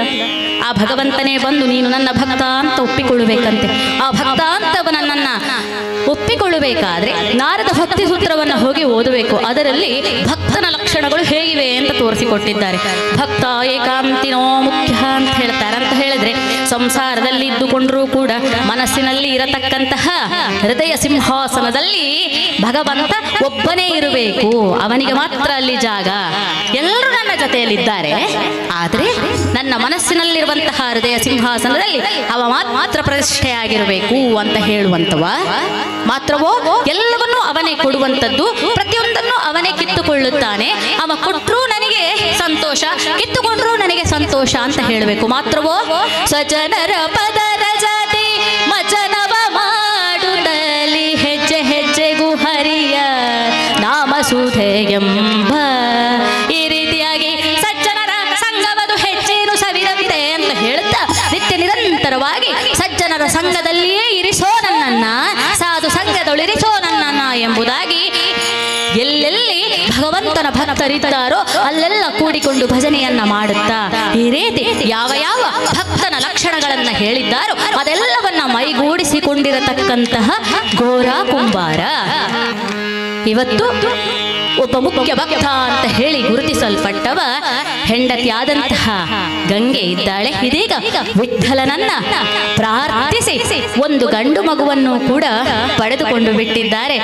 ದೇವರು ಕೊಟ್ಟ ಮಗ ಆದ್ದರಿಂದ ಮಗನಿಗೆ ದೇವರ ಹೆಸರೇ ಇಡೋಣ ಅಂತ ಹೇಳಿ ವಿಠ್ಠಲ ಅಂತ ಹೇಳಿ ಹೆಸರನ್ನ ಕೂಡ ಕೊಡ್ತಾ ಇದ್ದಾರೆ. ನೋಡಿ, ಒಂದು ಸುಂದರವಾದಂತಹ ಜಾನಪದ ಗೀತೆಯಲ್ಲಿ ಆ ಕುಂಬಾರನ ಒಂದು ಸಂಸಾರ ಹೇಗಿತ್ತು ಅಂತ ಹೇಳ್ತಾ ಇದ್ದಾರೆ. ಬಡತನದಾಗ ಬೆಳೆದಾರ ಕೇಳಿರಿ ಸತಿಪತಿ ಇಬ್ಬಾರ,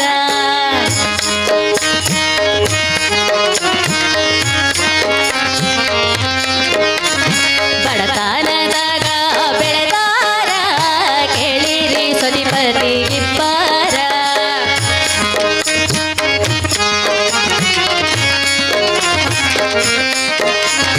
ಹರಿ ಭಜನೆಯ ಮಾಡುತ್ತಲಿದ್ದ ಘೋರ ಕುಂಬಾರ, ಹರಿ ಭಜನೆಯ ಮಾಡುತ್ತಲಿದ್ದ ಘೋರ ಕುಂಬಾರ.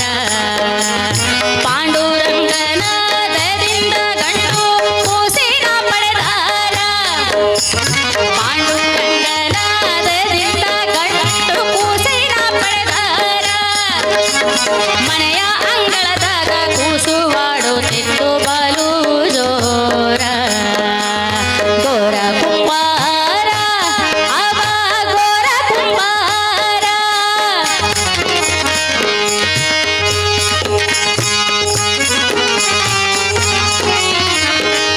ಎಷ್ಟು ಸುಂದರವಾಗಿ ಹೇಳ್ತಾ ಇದ್ದಾರೆ. ಪಾಂಡುರಂಗನ ಅನುಗ್ರಹದಿಂದ ಒಂದು ಗಂಡು ಕೂಸನ್ನ ಪಡೆದಾರ. ಆ ಮಗು ಅಂಗಳದಲ್ಲಿ ಆಟ ಆಡ್ತಾ ಇರುವುದನ್ನ ನೋಡಿ ಸಂತೋಷಗೊಂಡಿದ್ದಾರೆ ಆ ತಂದೆ ತಾಯಂದಿರು. ಇಷ್ಟು ಹೊತ್ತಿಗೆ ಘೋರನದು ವಿಶೇಷವಾದಂತಹ ಬುದ್ಧಿ. ನಾನು ಹೇಳಿದೆ ಅವನ ಭಕ್ತನ ಲಕ್ಷಣ ಹೇಳುವಾಗ ನಮ್ಮಲ್ಲಿ ಕೂಡ ಇದೆ ಎರಡು ಬುದ್ಧಿ ನೋಡ್ಬೇಕು, ನಮ್ಮಲ್ಲಿ ಯಾವ ಬುದ್ಧಿ ಇದೆ ಅಂತ. ಒಂದು ಸಂಗ್ರಹ ಬುದ್ಧಿ, ಇನ್ನೊಂದು ಅರ್ಪಣ ಬುದ್ಧಿ ಅಂತ. ಏನು ಕೊಟ್ಟರು ಕೂಡ ಭಗವದರ್ಪಣ ಮಾಡಿಬಿಡುದು, ವಿಠಲಾರ್ಪಣ ಅಂತ ಹೇಳಿಬಿಡುವುದು. ಅವನೇ ಕೊಡ್ತಾನೆ ಅವನೇ ಕಿತ್ತುಕೊಳ್ತಾನೆ ಅಂತ ಹೇಳಿದ್ರೆ ಅದೇ ಅದೇ ಅರ್ಪಣ ಬುದ್ಧಿ. ಇನ್ನು ಸಂಗ್ರಹ ಬುದ್ಧಿ ಅಂತ ಹೇಳಿದ್ರೆ ಒಂದು ಕತೆ ನೆನಪಾಯ್ತು ನೋಡಿ. ಒಬ್ಬ ಸನ್ಯಾಸಿ ಇದ್ದ. ಆ ಸನ್ಯಾಸಿ ಒಂದು ಎಲ್ಲಿರುವುದು ಸನ್ಯಾಸಿ ಅಂತ ಹೇಳಿದ್ರೆ ಒಂದು ಸಣ್ಣ ಆಶ್ರಮ ಕಟ್ಟಿಕೊಂಡು ಹೇಗೋ ಒಂದು ಬದುಕಿಕೊಂಡಿದ್ದ. ಅಷ್ಟು ಹೊತ್ತಿಗೆ ನೋಡಿ ಇರುವುದೇ ಅವನ ಹತ್ರ ಒಂದೆರಡು ಜೊತೆ ಬಟ್ಟೆ ಮಾತ್ರ, ಮತ್ತೆ ಬೇರೆ ಎಂತ ಉಂಟು.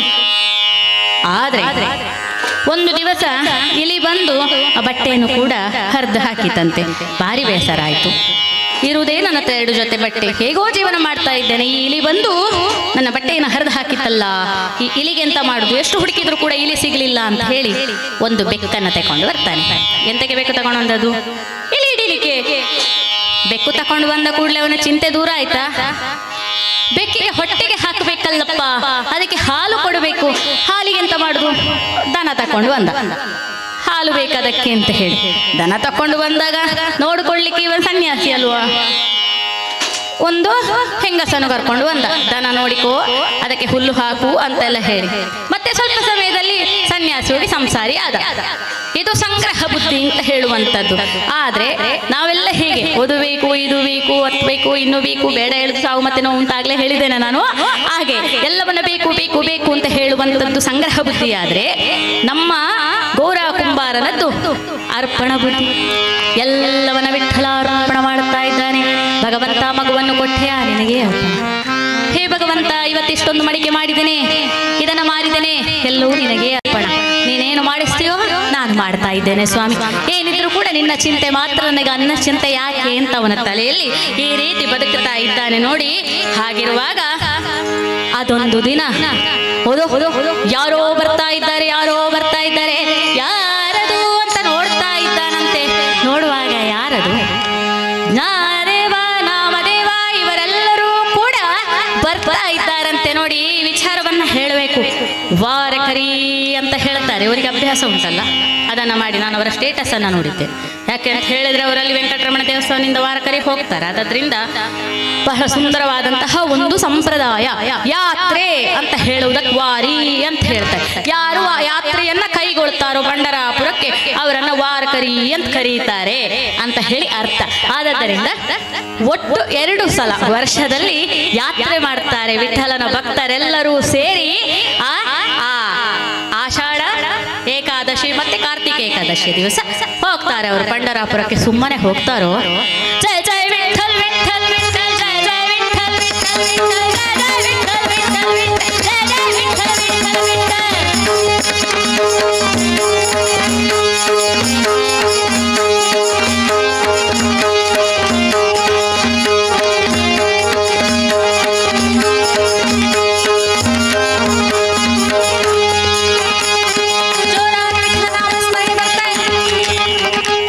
ನೋಡಿದ ಗೋರ, ಅರೆ ಯಾರನ್ನು ಬರ್ತಾ ಇರುವಂತದ್ದು? ಸಂತರೆಲ್ಲ ಬಂಧು ಅವರೇ ಕೃಪಾ ಸಿಂಧು, ಸಂತರೆಲ್ಲ ಬಂಧು ಅವರೇ ಕೃಪಾ ಸಿಂಧು.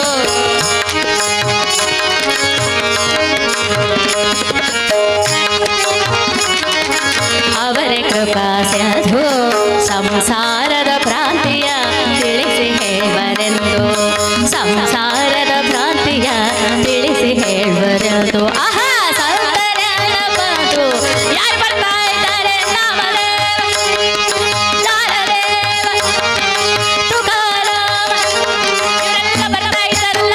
ಬನ್ನಿ ಬನ್ನಿ ಬನ್ನಿ ಬನ್ನಿ ಬನ್ನಿ.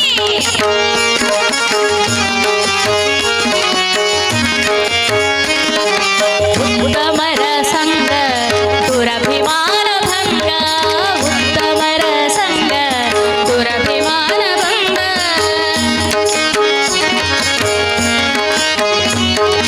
ಸಾಧು ಸಂತರ ದರ್ಶನವೇ,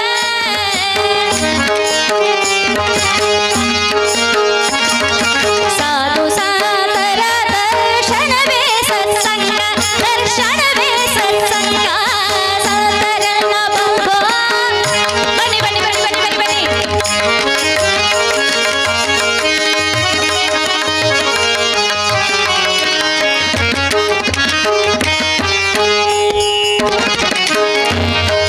ವಿಠಲ ವಿಠಲ ವಿಠಲ ವಿಠಲ ವಿಠಲ ವಿಠಲ ವಿಠಲ ವಿಠಲ ಬಂತು ಬಂತು ಬಂತು.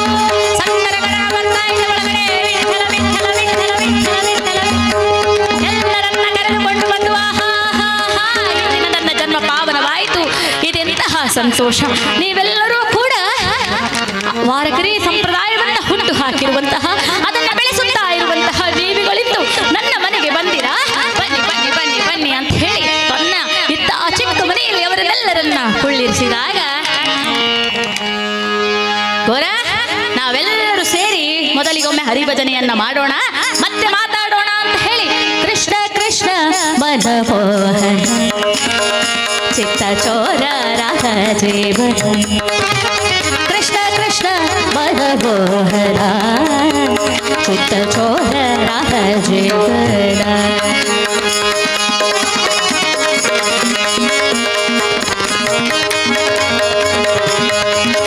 ವೇಣುರಾರಿ ಜಗನ್ಮೋಹನ ಬ್ರಜವಾಸಿ ನಂದನಂದನ, ವೇಣುರಾರಿ ಮನಮೋಹನ ಬ್ರಜವಾಸಿ ನಂದನಂದನ, ಮೇಘಶ್ಯಾಮ ಮಧುಸೂದನ.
ಚಿತ್ತಚೋರರ ಜೀವನ ಚಿತ್ತಚೋರರ ಜೀವನ ಪಂಡರೀನಾಥ ಬಾಲಕಿ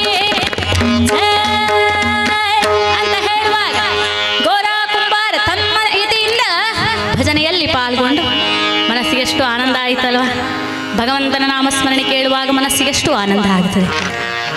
ಇಹದ ಪರಿವೆಯನ್ನೇ ಬರೆತು ಅದೆಷ್ಟೋ ಸಮಯಗಳವರೆಗೆ ಭಜನೆಯನ್ನ ಮಾಡುತ್ತಾ ಕುಳಿತು ಕಡೆಗೊಮ್ಮೆ ಬಂದ ಕಾರಣ ಹೇಳುವಾಗ, ಏನಿಲ್ಲಪ್ಪ, ಪಂಡರಾಪುರಕ್ಕೆ ಹೋಗುವವರು ನಾವು, ಹೋಗುತ್ತಾ ದಾರಿ ಮಧ್ಯದಲ್ಲಿ ನಿನ್ನ ಮನೆ ಖಂಡಿತಲ್ವೇ, ಒಮ್ಮೆ ಬಂದು ದಣಿವಾರಿಸಿಕೊಂಡು ಹೋಗೋಣ, ನಿನ್ನ ಜೊತೆಯಲ್ಲಿ ಸಂಘವನ್ನ ಮಾಡೋಣ ಅಂತ ಹೇಳಿ ಇಲ್ಲಿಗೆ ಬಂದಿದ್ದೇವಪ್ಪ.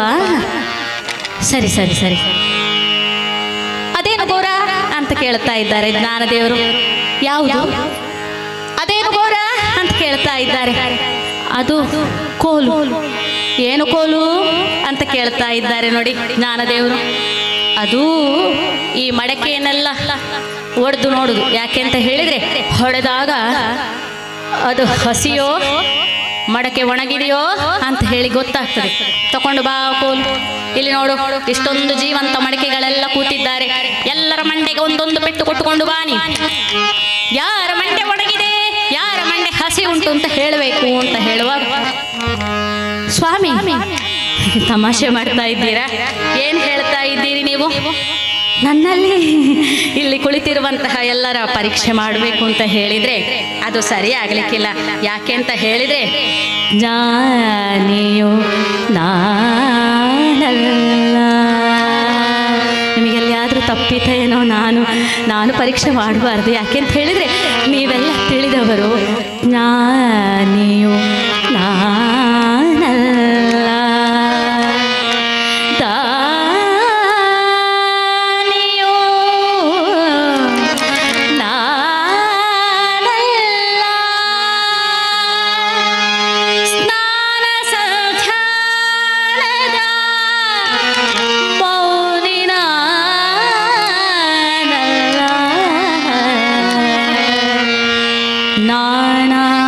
ಉತ್ತಮರ ಸ್ಥಾನಕ್ಕೆ ಹೋಗಿ ನೀವಾಡಿದ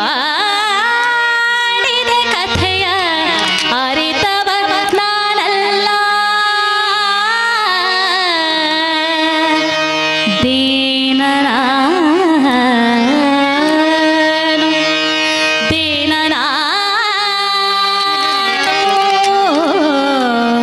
ಸ್ವಾಮಿ ದೇನ ಏನೋ ಹೆಂಡತಿ ಮಗನೊಂದಿಗೆ ವಿಠಲನ ನಾಮಸ್ಮರಣೆಯನ್ನು ಮಾಡುತ್ತಾ ಮಡಕೆ ಮಾಡಿಕೊಂಡು ಜೀವನ ಮಾಡುವ ನೀವು. ಆ ಕೋಲಿನಲ್ಲಿ ಎಲ್ಲರ ತಲೆಗೆ ಹೊಡೆದ ಹಸಿ ಉಂಟ ಅಂತೆಲ್ಲ ಹೇಳು ಅಂತ ಹೇಳಿದ್ರೆ ನನಗೆ ತುಂಬ ಭಯ ಆಗುತ್ತದೆ. ನನಗೆ ಏನು ತಿಳಿದವ ಅಲ್ಲ ನಾನು ಅಂತ ಹೇಳಿದ್ರೆ, ಸುಮ್ಮನೆ ಗೋರ ಇದೇನಿದು ನೀನು, ನಾ ಹೇಳ್ತಾ ಇದ್ದೇನಲ್ಲ, ಎಲ್ಲರ ತಲೆಗೆ ಒಂದೊಂದು ಹೊಡ್ಕೊಂಡು ಬಾ ನೀನು ಅಂತ ಹೇಳುವಾಗ ಜ್ಞಾನದೇವರ ಒತ್ತಾಯದ ಮೇಲೆಗೆ ಕೋಲನ್ನ ಹೆದರಿಕೊಂಡು ಹೋಗಿ ಪ್ರತಿಯೊಬ್ಬರ ತಲೆಗೆ ಒಂದೊಂದು ಪೆಟ್ಟು ಹಾಕುವಾಗ ಎಲ್ಲರ ತಲೆ ಹೇಗೆ ಉಂಟು? ಹಸಿ ಉಂಟಾ? ಒಣಗಿದೆಯಾ? ಅಹಂಕಾರ, ಕಾಮ, ಕ್ರೋಧ, ಮದ, ಲೋಭ, ಮೋಹ, ಮತ್ಸರ, ವಿಷಯಾಸಕ್ತಿಯಿಂದ ತುಂಬಿದ್ದರೆ ಅದು ಹಸಿ ಮಡಕೆ. ಅದನ್ನೆಲ್ಲ ಬಿಟ್ಟು ಒಣಗಬೇಕು ನೀನು ಅಂತ ಹೇಳುವಂತಹ ತತ್ವವನ್ನ ಜಗತ್ತಿಗೆ ಕೊಡ್ತಾ ಇದ್ದಾರೆ. ಹಾಗಾದ್ರೆ ಅಂತಹ ಪರಮ ತತ್ವಜ್ಞಾನಿಗಳನ್ನ ಪರೀಕ್ಷೆ ಮಾಡತಕ್ಕಂತಹ ಸಾಮರ್ಥ್ಯ ಇರುವವ ಗೋರ ಅಂತ ಹೇಳಿ ಜಗತ್ತಿಗೆ ಪ್ರಚುರಪಡಿಸಬೇಕಲ್ಲ. ಇದೀಗ ಹೆದರಿಕೊಂಡು ಹೋಗಬೇಕಾದ್ರೆ ನಾಮದೇವರು ಕಣ್ಣು ಬಿಡ್ತಾ ಇದ್ದಾರಂತೆ ನೋಡಿ. ಏನೋ ನನ್ನನ್ನ ಪರೀಕ್ಷೆ ಮಾಡ್ತೀಯಾ ನೀನು ಅಂತ ಬಾಯಲ್ಲಿ ಹೇಳಿಲ್ಲ, ಆ ನೋಟದಲ್ಲಿಯೇ ಪೂರ್ತಿ ನಡಗಲಿಕ್ಕೆ ಶುರು ಆಯಿತು. ಜ್ಞಾನದೇವರ ಮಾಡು ಮಾಡು ಅಂತ ಹೇಳಿ. ಯಾಕೆ ಅಂತ ಹೇಳಿದ್ರೆ, ನಮ್ಮ ನಾಮದೇವರು ಅವರು ಎಷ್ಟು ಪ್ರಸಿದ್ಧರು ಅಂತ ಹೇಳಿದ್ರೆ, ವಾರಕರಿ ಸಂಪ್ರದಾಯವನ್ನ ಹುಟ್ಟು ಹಾಕಿ ಅದನ್ನ ಮುಂದುವರಿಸಿಕೊಂಡು ಹೋದವರಲ್ಲಿ ಅವರು ಕೂಡ ಒಬ್ರು. ಅದನ್ನ ಮುಂದುವರಿಸಿಕೊಂಡು ಹೋದವರು ದೂರ ಆಗ್ತದೆ, ನಮ್ಮೊಳಗೆ ಅಹಂಕಾರ ಇರಬಾರ್ದು, ದೇವರ ಅನುಗ್ರಹ ಸಿಕ್ಕಬೇಕು ಅಂತ ಇದ್ರೆ ಈ ತತ್ವವನ್ನ ಲೋಕಕ್ಕೆ ಹೇಳಲಿಕ್ಕೋಸ್ಕರವಾಗಿ ಈ ಒಂದು ಘಟನೆಗಳು ಬಂದಿದೆ. ಘಟನೆಗಳು ಸುಮಾರು ಆಗ್ತದೆ. ಕತೆ ನಿಮಗೆಲ್ಲರಿಗೆ ಗೊತ್ತಿಲ್ವಾ? ಇದು ಎಲ್ಲರಿಗೆ ಗೊತ್ತುಂಟು. ಆದ್ರೆ ಕತೆ ಗೊತ್ತುಂಟಲ್ಲ, ಆ ಕಥೆಯಲ್ಲಿ ನಾನೆಲ್ಲಿದ್ದೇನೆ? ನಾನು ಅಹಂಕಾರಿಯ ಜಾಗೆಯಲ್ಲಿದ್ದೇನೋ ಅಲ್ಲ, ನಾನು ಗೋರನ ಜಾಗೆಯಲ್ಲಿ ನಿಂತಿದ್ದೇನೋ? ದೇವರನ್ನು ಇನ್ನು ಇಷ್ಟೇ ಇರುವುದ ಕಾಣಲಿಕ್ಕೆ? ಅಲ್ಲ, ನಾನು ಅಷ್ಟು ದೂರದಲ್ಲಿದ್ದೇನೋ? ಹೀಗೆ ಆಲೋಚನೆ ಮಾಡಬೇಕು. ಕತೆ ನಮಗೆಲ್ಲರಿಗೆ ಗೊತ್ತಿದೆ. ಅಲ್ಲಿ ಹೋಗಿ ವಿಠಲ ಬಾರದೆ ಇರುವಾಗ ಕಡೆಗೊಮ್ಮೆ ತನ್ನ ಗುರುಗಳ ಹತ್ರ, ಅವರ ಹೆಸರು ಕೂಡ ವಿಠೋಬಾ ಅಂತ ಹೇಳಿ, ಗುರುಗಳ ಹತ್ತಿರ ಹೋಗಿ ಮಲ್ಲಿಕಾರ್ಜುನ ದೇವಸ್ಥಾನದಲ್ಲಿ ತಮ್ಮ ಅಹಂಕಾರವನ್ನ ನಾಶಪಡಿಸಿಕೊಂಡ್ರು. ನಾಮದೇವರಿಗೆ ಗೊತ್ತಾಯಿತು ಅಂತ ಹೇಳಿ ಕತೆ ಮುಂದುವರಿಯುತ್ತದೆ. ಇಲ್ಲಿ ಏನಾಗಿದೆ ನೋಡುವ. ಇತ್ತೀಗ ಕಾಲಗಳು ಉರುಳುತ್ತಾ ಇದೆ. ಮಗ ಸಣ್ಣ ಪಾಪು ಇದ್ದ, ಹುಟ್ಟಿದವ. ಅವನಿಗೆ 1 ವರ್ಷ ಆಗುತ್ತಾ ಬಂತು. 1 ವರ್ಷ ಆಗುತ್ತಾ ಬರುವಾಗ ಹೆಂಡತಿ ಹೇಳಿದ್ಲಂತೆ, ನೋಡಿ ಇವತ್ತು ನೀವು ಪೇಟೆಗೆ ಹೋಗ್ತೀರಲ್ಲ? ಹಾ ಹೌದು ಗಂಗಾ, ಹೋಗ್ತೇನೆ. ಯಾಕೆ?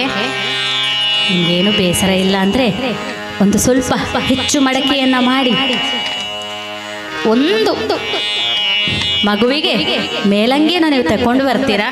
ಏನೇನು, ಯಾಕೆ ಅವನಿಗೇನು ಅಂಗಿ ಇಲ್ವಾ ಹಾಕೊಳ್ಳಿಕ್ಕೆ ಅಂತ ಹೇಳಿದ್ರೆ, ಅಲ್ಲ ನನ್ನ ಮಗನಿಗೆ ಇವತ್ತು 1 ವರ್ಷ ಆಯಿತು, ಅವನಿಗೆ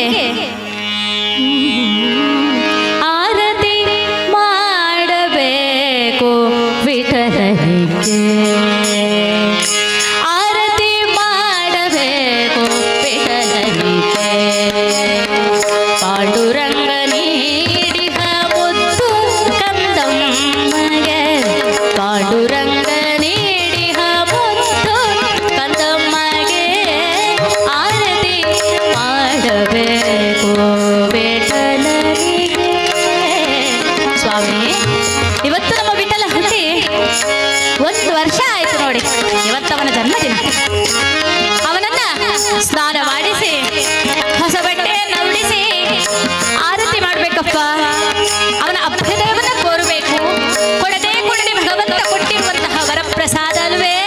ಆದ್ದರಿಂದ ನೋಡಿ, ನೀವು ಪೇಟೆಗೆ ಹೋಗಿ ಬರುವಾಗ ಈ ಮಗುವಿಗೆ ಸುಂದರವಾದಂತಹ ಒಂದು ಅಂಗಿಯನ್ನು ತಕೊಂಡು ಬನ್ನಿ. ಹಾಗೆ ನಾನು ಹೋಗಿ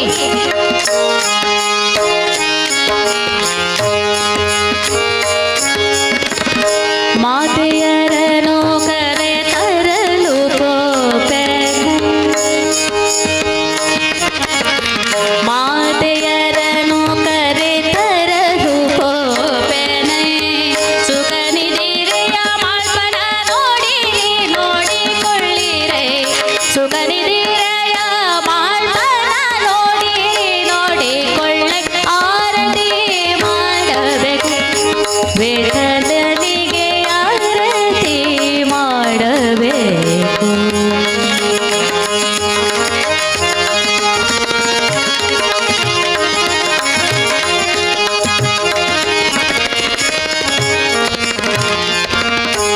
ಬೇಗ ಹೋಗಿ ಅಂಗಿ ತಕೊಂಡು ಬನ್ನಿ. ನನ್ನ ಮಗನಿಗೆ 1 ವರ್ಷದ ಹುಟ್ಟಿದ ಹಬ್ಬದ ಸಂಭ್ರಮ ಅಂತ ಹೇಳಿ ಅವನನ್ನು ಕಳಿಸಿ ಅಂಗಿ ತಕೊಂಡು ಬಂದು ಮಗುವನ್ನ ಸ್ನಾನ ಮಾಡಿಸಿ ಹೊಸ ಅಂಗಿ ಎಲ್ಲ ಹಾಕಿ ಅವನಿಗೆ ಹೊಟ್ಟೆ ತುಂಬ ತಿನ್ಲಿಕ್ಕೆಲ್ಲ ಕೊಟ್ಟು ನೋಡಿ ಆಟ ಆಡ್ತಾ ಉಂಟು ಮಗು.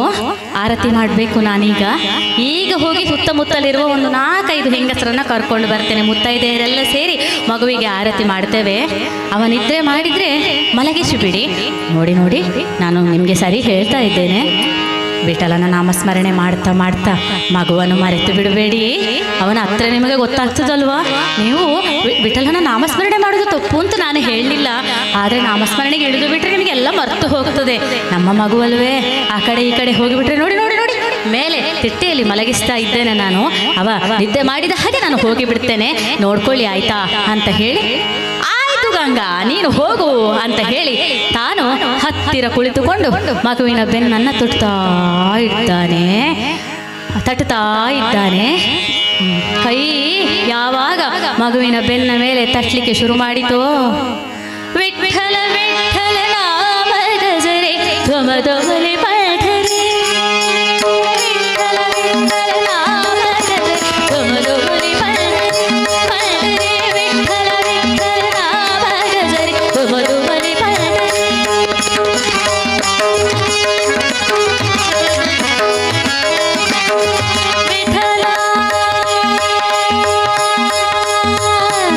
ವಿಠಲ ಮಗ ವಿಠಲ ಮಲ್ಕೋ, ವಿಠಲ ವಿಠಲ ವಿಠಲ ಅಂತ ಹೇಳುವಾಗ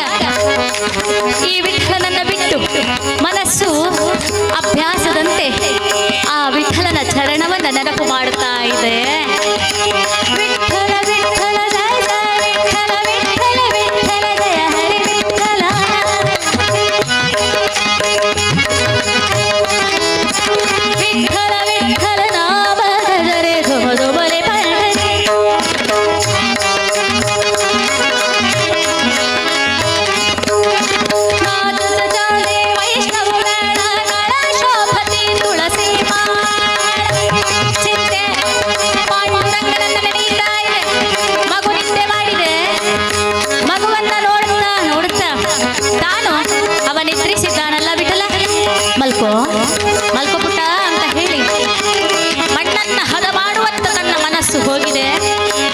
ಆ ಮಣ್ಣನ್ನ ರಾಶಿ ಮಾಡಿ ಅದಕ್ಕೆ ಸರಿಯಾಗಿ ನೀರನ್ನೆರೆದೆ ಅದರ ಮೇಲೆ ಒಂದೊಂದೇ ಕಾಲನ್ನ ಇಡುತ್ತೆ.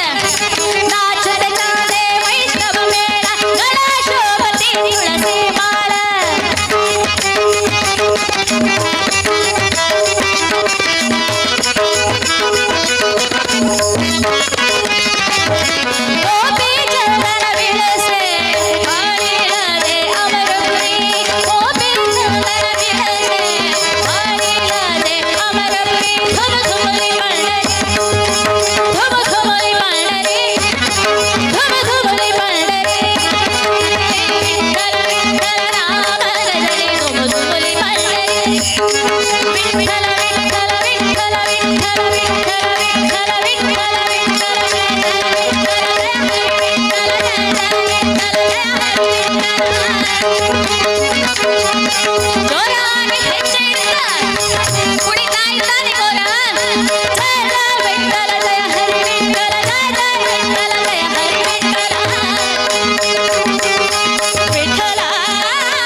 ಶಿರವನು ತುಳಿದು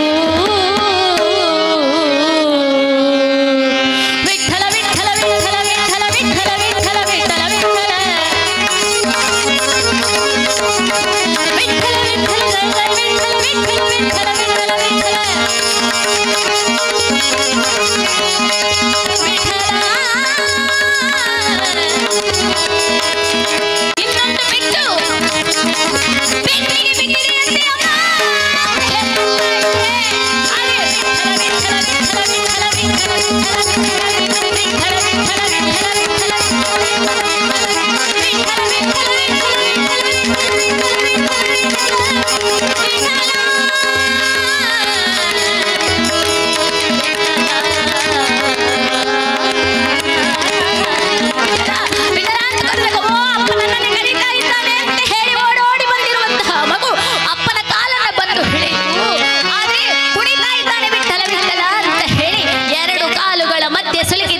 ಮಗು ಮುಕ್ಕರಿಸಿ ಕೆಳಗೆ ಬಿದ್ದಾಗ ಎತ್ತಿದ ಒಂದು ಕಾಲಿನಿಂದ ಮಗನ ಆ ಶಿರವನ್ನ ತುಳಿದು ಮಣ್ಣಿನಡಿಗೆ ಹೋದಂತೆ ಬೆನ್ನಿನ ಮೇಲೊಂದು ಕಾಲು ಎತ್ತಿದ್ದಾನಂತೆ. ಬೇಕು ಅಂತ ಮಾಡಿದ್ದಲ್ಲ, ಆದರೆ ಹರಿನಾಮ ಸ್ಮರಣೆಯಲ್ಲಿ ತಲ್ಲೀನನಾಗಿದ್ದಂತಹ ಕುಂಬಾರನಿಗೆ ಹೊರಗಿನ ಯಾವ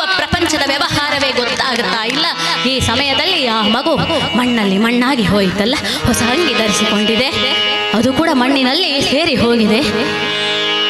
ಆರತಿ ಮಾಡಬೇಕು ನಾನು. ಆಹಾ, ನನ್ನ ಮಗ ಈಗ ನಿದ್ದೆ ಮಾಡ್ತಾ ಇದ್ದಾನೆ, ಹೇಳಿದಾನೆ ಇವ್ರ ಹತ್ರ ಸರಿಯಾಗಿ ನೋಡ್ಕೊಳ್ಳಿ ಅಂತ. ಬನ್ನಿ ಬನ್ನಿ ಬನ್ನಿ, ಎಲ್ಲರೂ ಹೋಗೋಣ ಅಂತ ಹೇಳಿ ಮನೆಗೆ ಬಂದಾಗ ವಿಠಲ ವಿಠಲ ವಿಠಲ ಎಲ್ಲೇ ಹೋದೆ?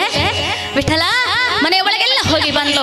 ಇಲ್ಲಿ ನೋಡಿದ್ರೆ ವಿಠಲ ವಿಠಲ ಜಯ ಜಯ ವಿಠಲ ವಿಠಲ ವಿಠಲ ಜಯ ಹರಿ ವಿಠಲ ರೀ ನೋಡಿ ಸ್ವಾಮಿ ವಿಠಲ ಎಲ್ಲಿ ನೋಡಿದ್ರ?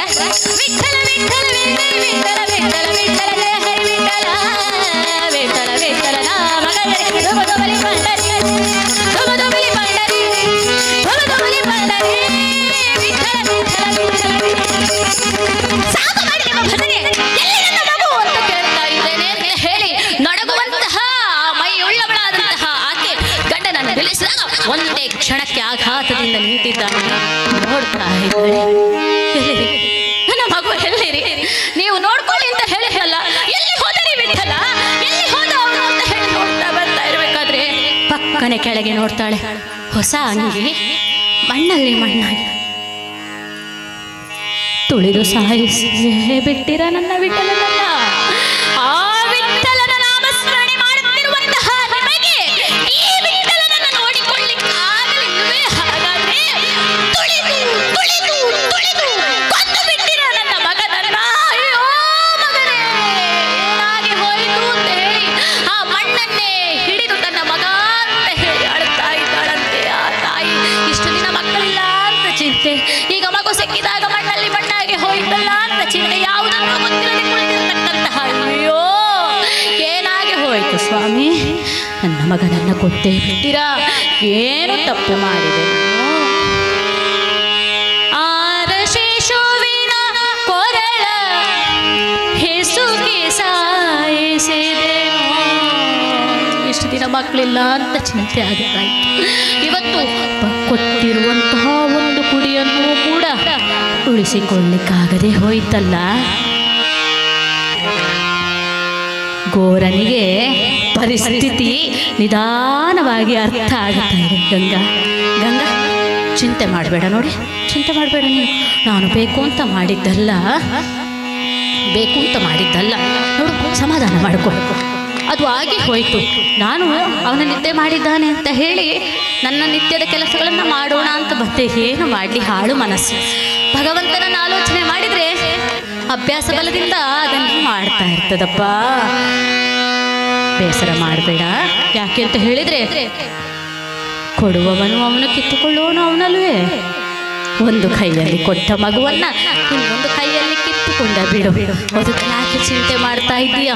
ಇಷ್ಟು ದಿವಸ ಅವನ ಜೊತೆಯಲ್ಲಿ ಇದ್ದೇವಲ್ಲ, ಅದೇ ನಮ್ಮ ಭಾಗ್ಯ ಅಂತ ಅಂದುಕೊಳ್ಳುವ ಅಂತ ಹೇಳಿ ವೇದಾಂತದ ಮಾತನ್ನ ಹೇಳುವಾಗ ನವಮಾಸ ಹೊತ್ತು ಹೆತ್ತು ಸಾಕಿದ ಕಂದಮ್ಮ ಕಣ್ಣೆದುರು ತುಳಿದು ತುಳಿದು ಸಾಯಿಸಬಿಟ್ಟಾಗುವಾಗ ಯಾವ ತಾಯಿಗೆ ಈ ವೇದಾಂತಗಳು ರುಚಿಸ್ತದೆ ಹೇಳಿ? ಏನು ನನಗೆ ಬುದ್ಧಿ ಹೇಳಲಿಕ್ಕೆ ಬರ್ತಾ ಇದ್ದೀರಾ? ಒಂದು ಕೈಯಲ್ಲಿ ಕೊಟ್ಟಂತಹ ವಿಠಲನನ್ನ ಇನ್ನೊಂದು ಕೈಯಲ್ಲಿ ಕಿತ್ತುಕೊಳ್ಳುತ್ತಾನೆ ನಿಮ್ಮ ವಿಠಲ. ಹಾಗಿರುವಾಗ ಕಲ್ಲಿನ ಮೂರ್ತಿಯಾಗಿರುವಂತಹ ಆ ವಿಠಲನ ಮೇಲೆ ನಿನಗೆ ಎಷ್ಟೊಂದು ಮಮಕಾರ ಇರಬೇಕಾದ್ರೆ 9 ತಿಂಗಳು ಹೊತ್ತಂತಹ ನನಗೆ ಆ ಜೀವದ ಮೇಲೆ ಅದೆಷ್ಟು ಮಮಕಾರ ಇರಬೇಕು? ನನ್ನ ಮಗುವಿನ ಸಾವಿಗೆ ಕಾರಣನಾದಂತಹ ನಿಮ್ಮ ವಿಠಲ ಇನ್ನು ಮುಂದೆ ನನ್ನ ಮನೆಯಲ್ಲಿ ಇರಬಾರದು ಅಂತ ಹೇಳಿ ಓಡ್ತಾಳಂತೆ ದೇವರ ಮನೆಗೆ. ಹೋಗಿ ದೇವರನ್ನ ತಕ್ಕೊಂಡು ಬಂದು ಹೊರಗೆ ಬಿಸಾಡಬೇಕು. ಪುಡಿ ಪುಡಿಯಾಗಿ ಹೋಗ್ಲಿ ಅವ. ಯಾಕೆ ನನ್ನ ಜೀವಂತ ಮಗುವೆ ಪುಡಿ ಪುಡಿಯಾಗಿ ಹೋದನಲ್ಲ, ನಿಮ್ಮ ಕಲ್ಲು ಯಾಕೆ? ನೋಡಿ, ಧ್ಯಾಯತೋ ವಿಷಯಾನ್ ಪುಂಸ ಸಂಗಸ್ತೇಷೋಪಚಾಯತೆ ಸಂಗ ಸಂಜಾಯತೆ ಕಾಮ ಕಾಮ ಕ್ರೋಧೋ ವಿಷಾಯತೆ. ಆಗಲೇ ಹೇಳಿದ್ದಾನಲ್ವಾ, ಇದೆ ಮನಸ್ಸಿನಲ್ಲಿ ಒಂದು ಪ್ರೀತಿ, ಒಂದು ಆಸೆ, ಒಂದು ಕಾಮ ಇದ್ದು ಕೂಡಲೇ ಅದನ್ನ ಪಡ್ಕೊಳ್ಬೇಕು ಅಂತ ಹೇಳುವ ಹಂಬಲ. ಅದು ನನಗೆ ಸಿಕ್ಕದಿರೆ ಕೋಪ ಬರ್ತದೆ. ನನಗೆ ಕೋಪಕ್ಕೆ ಕೊಟ್ಟಿರುವಂತಹ ನನ್ನ ಬುದ್ಧಿಯಿಂದ ಸರ್ವನಾಶ ಆಗುತ್ತದೆ ಅಂತ ಹೇಳುವಂಥದ್ದಕ್ಕೆ ಸಾಕ್ಷಿ. ಆದ್ದರಿಂದ ಕಥೆ ನಮಗೆಲ್ಲರಿಗೆ ಗೊತ್ತಿದೆ. ಕಥೆಯಲ್ಲಿ ನಾನು ಇಲ್ಲಿದ್ದೇನೆ ಅಂತ ಹೇಳುವಂಥದ್ದು. ನಾನು ಹೀಗೆ ಮಾಡ್ತೇನೋ, ನಾನು ಈ ಥರ ನನ್ನ ಮನಸ್ಸನ್ನ ಕಾಮಕ್ಕೆ ಹಾಕಿ ಭಗವಂತನನ್ನು ದೂಷಿಸ್ತೇನೋ ಅಂತ ಹೇಳಿ ನಾವು ನೋಡಿಕೊಳ್ಳಬೇಕು. ಇದೀಗ ಹಿಡ್ಕೊಂಡು ಬರ್ತಾಳಲ್ಲ ಇವಳಿನ್ನೀಗ ಅದನ್ನ ಬಿಸಾಡಿ ಬಿಡ್ತಾಳೆ ಅಂತ ಹೇಳಿ ಒಂದು ಕೋಲನ್ನ ಹಿಡ್ಕೊಂಡು ನನ್ನ ವಿಠಲನನ್ನೇನಾದರೂ ನೀನು ಮುಟ್ಟಿದರೆ ಅಷ್ಟೇ ಅಂತ ಹೇಳುವಾಗ ಮುಟ್ಟಬೇಡಿ ನನ್ನನ್ನ ಅಂತ ಹೇಳ್ತಾ ಇದ್ದಾಳೆ. ಮುಟ್ಟಬೇಡಿ ನನ್ನನ್ನ, ಇವತ್ತಿನಿಂದ ನೀವು ನನ್ನನ್ನ ಮುಟ್ಟುಕೊಂಡು ಕೈಯಲ್ಲಿರುವಂತಹ ಕೋಲನ್ನ ಬಿಟ್ಟು ಹೇಳಿದನಂತೆ. ಪಂಡರೀನಾಥ